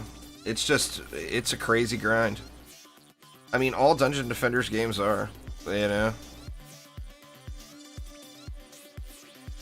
The trick to breaking in would be getting in a group. Group play is always going to be easier than solo play in Massacre.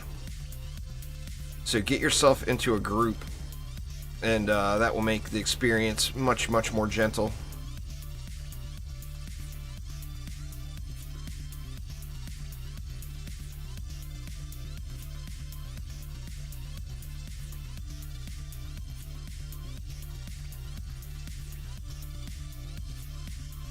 Oh, please, no poison sirens.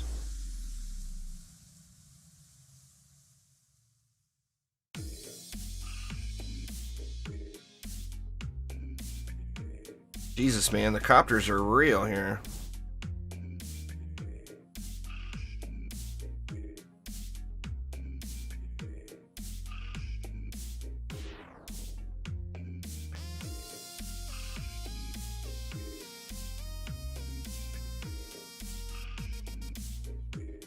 Doing the same thing and expecting a different result is insanity. That's very fair. Very fair. Oh shit, we got 2 poison sirens. This might be my end here. I think RNG may have got me. Let's see if I can't burn them out real quick. Hopefully they didn't affect too much of the lane. Almost have enough for another tower boost too. So that worked.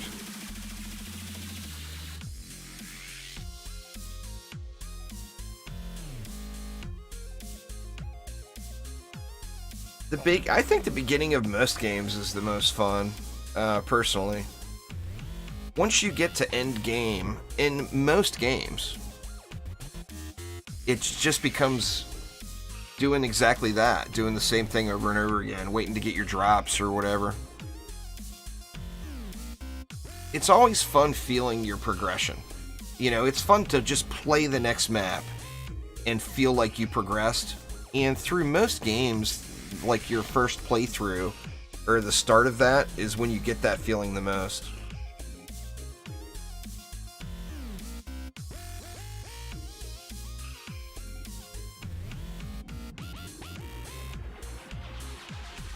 I mean, I enjoy the grind though. I enjoy the loot farm, getting the special rare stuff, you know. That excitement of knowing that you're going to get a pet or whatever the next wave and wondering what quality it's going to be. That's all big draws for me personally.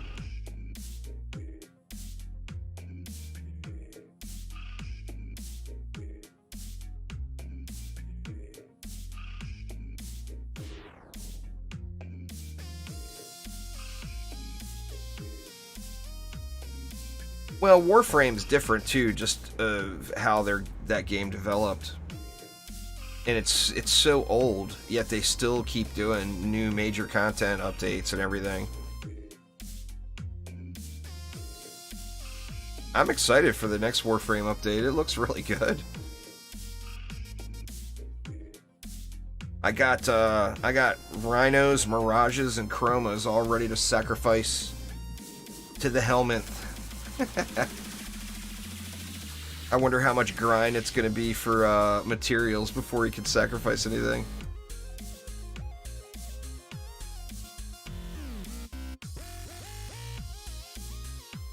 It does. I mentioned that to Sophisticus yesterday on board. It looks very similar to that Pollyanna or whatever it was called.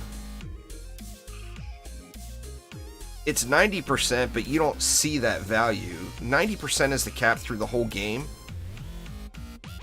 It's just you don't see that value. You have to do the math yourself. So Massacre, you get a 55% reduction of armor. So you'd want to get your total to 164%. It's 2 pieces with 30% and 2 pieces with 29%. Or just to be safe, as you're swapping pieces in and out, just put 30% armor on everything and you'll be at the cap. But 164% minus 45% equals 90%. And that's how you get to that number. Alright, I can finally get some of my towers upgraded the rest of the way now. In wave 24.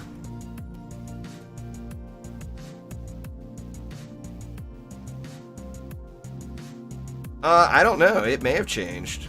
But, I mean, Chromatic has to tell us that. You can't... It's hard to guess and say it's changed. I don't think it's been data mined yet. Let me look. I'll look real quick. Let me see on the data miner sheet.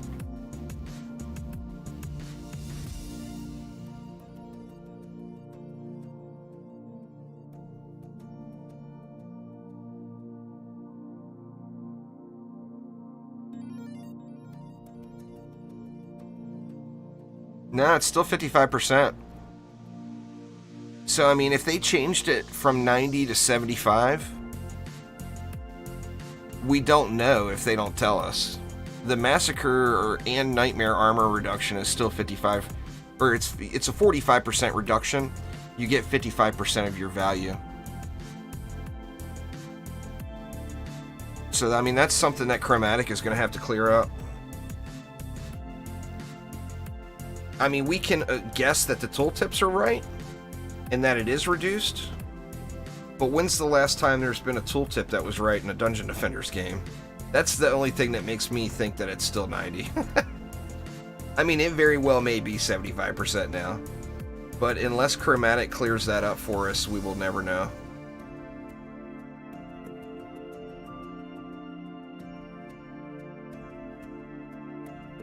Let's see. Alright, I think that's it. That would stink if it's 75%, though. I mean, I could see him doing that because there wasn't an adjustment with Massacre. Massacre went by Nightmare values.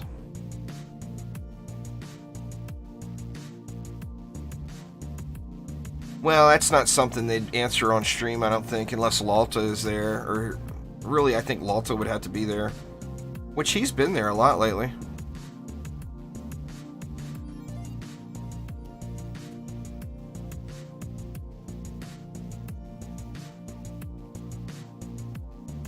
I don't know. I mean, I'll ask. I don't think they'll answer me.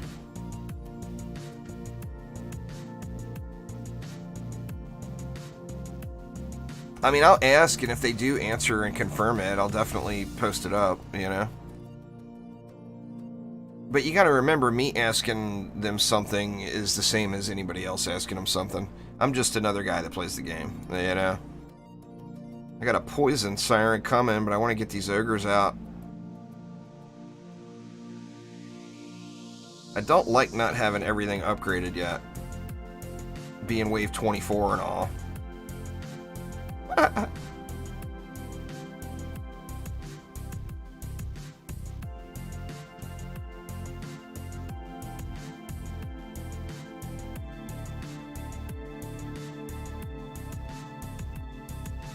Yeah, I mean, I'll try. I don't think it's changed, but it just may have, you know? Like I said, they reused the Nightmare value in Massacre, so, I mean, I guess it would make sense. Going from 90% to 75% would make it more difficult.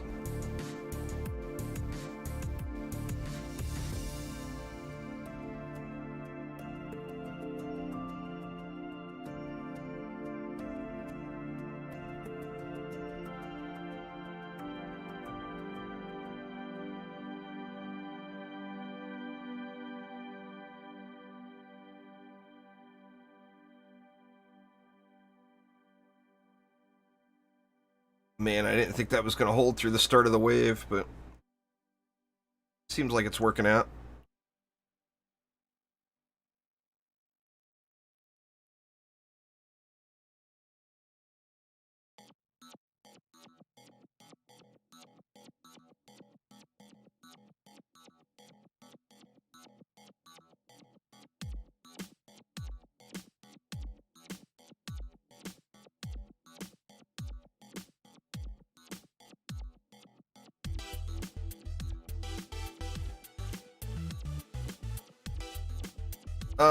Well, I don't have the strength drain all the way, I know.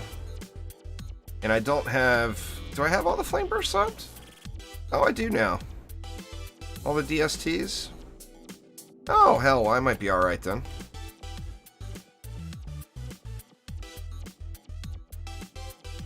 I'm not sure on that strength drain. I'd like to have it upped all the way, too.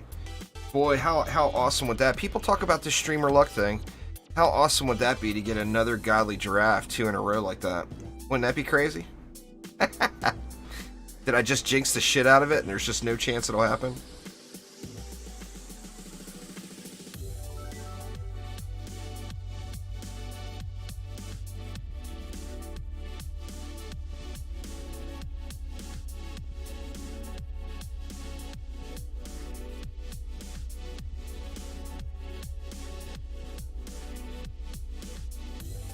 Mythical Giraffe Inc. Oof.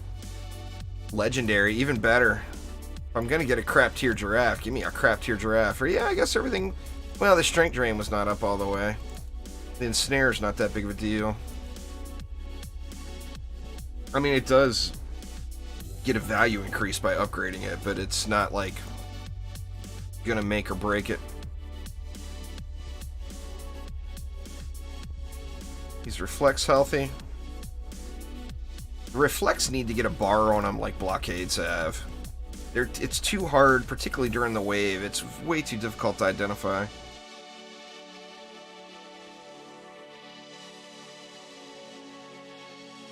An EV is definitely going to make your life easier. I don't know if I'd say it's a must-use, but it's a why would you not use it? It's free.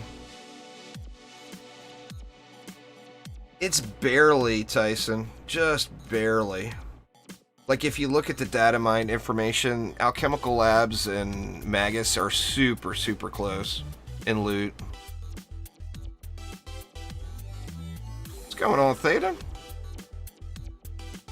So, I mean, technically it's better, but it's so close. It is easier and quicker. There's not as many mobs, and you don't have a boss at the end, you know? So it's definitely, in my opinion, it's quicker. Alchemical Labs is pretty easy to run all the way up into the boss. So I don't know if it's necessarily easier, but certainly quicker. Oh man, they keep coming.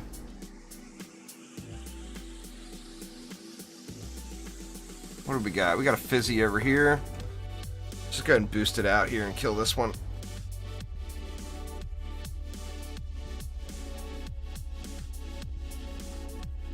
There we go.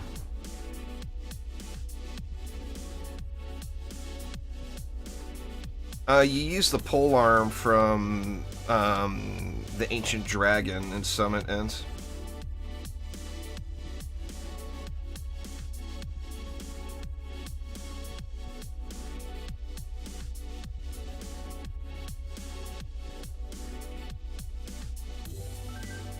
You not get any good loot from Arcane Library at all there, Tyson?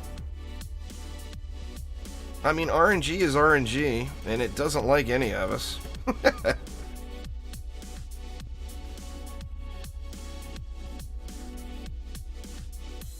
You would assume, yeah.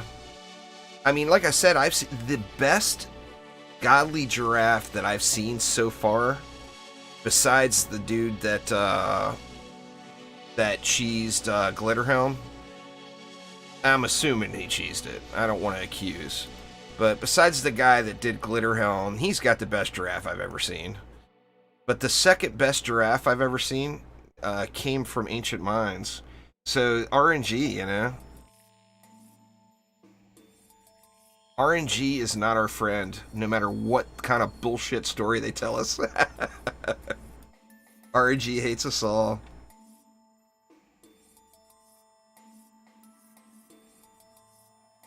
$400 stat giraffe. Oof.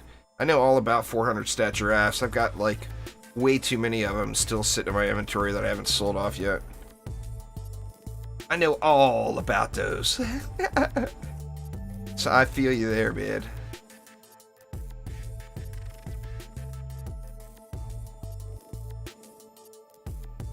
If Endless Spires doesn't have copters like people are saying, I could have swore I saw copters. But if it doesn't have copters like people are saying, I think that might be a really good solo farm spot right now. Alright, let's see. Does RNG hate me? Or does RNG only slightly dislike me? Let's see. I'm afraid to look.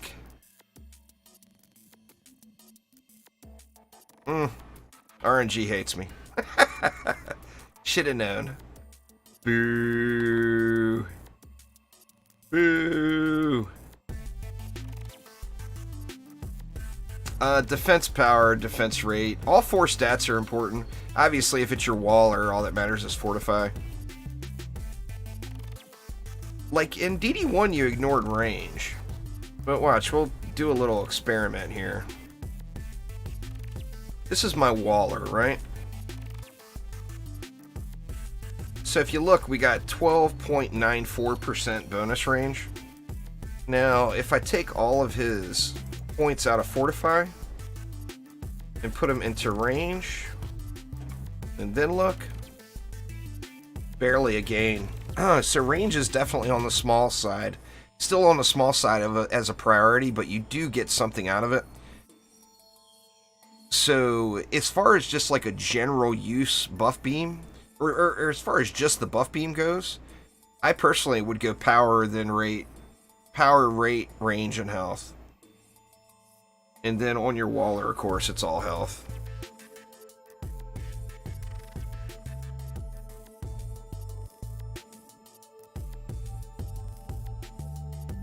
But yeah, really, that's almost consistent with the entire game, to be honest. Power, rate, range, and health. It seems like every DPS tower in the game has got that same stat priority. Anyway, y'all, that is going to get it for me for today. I'll probably open up some runs later on in the Discord server, because you guys know I'm an addict, so I'm going to be playing all day. But I want to get some local footage recorded and get a few things done. But I will probably do some, maybe try some group runs tonight. Not on stream, just with friends in the Discord server. So feel free to swing on by and join us.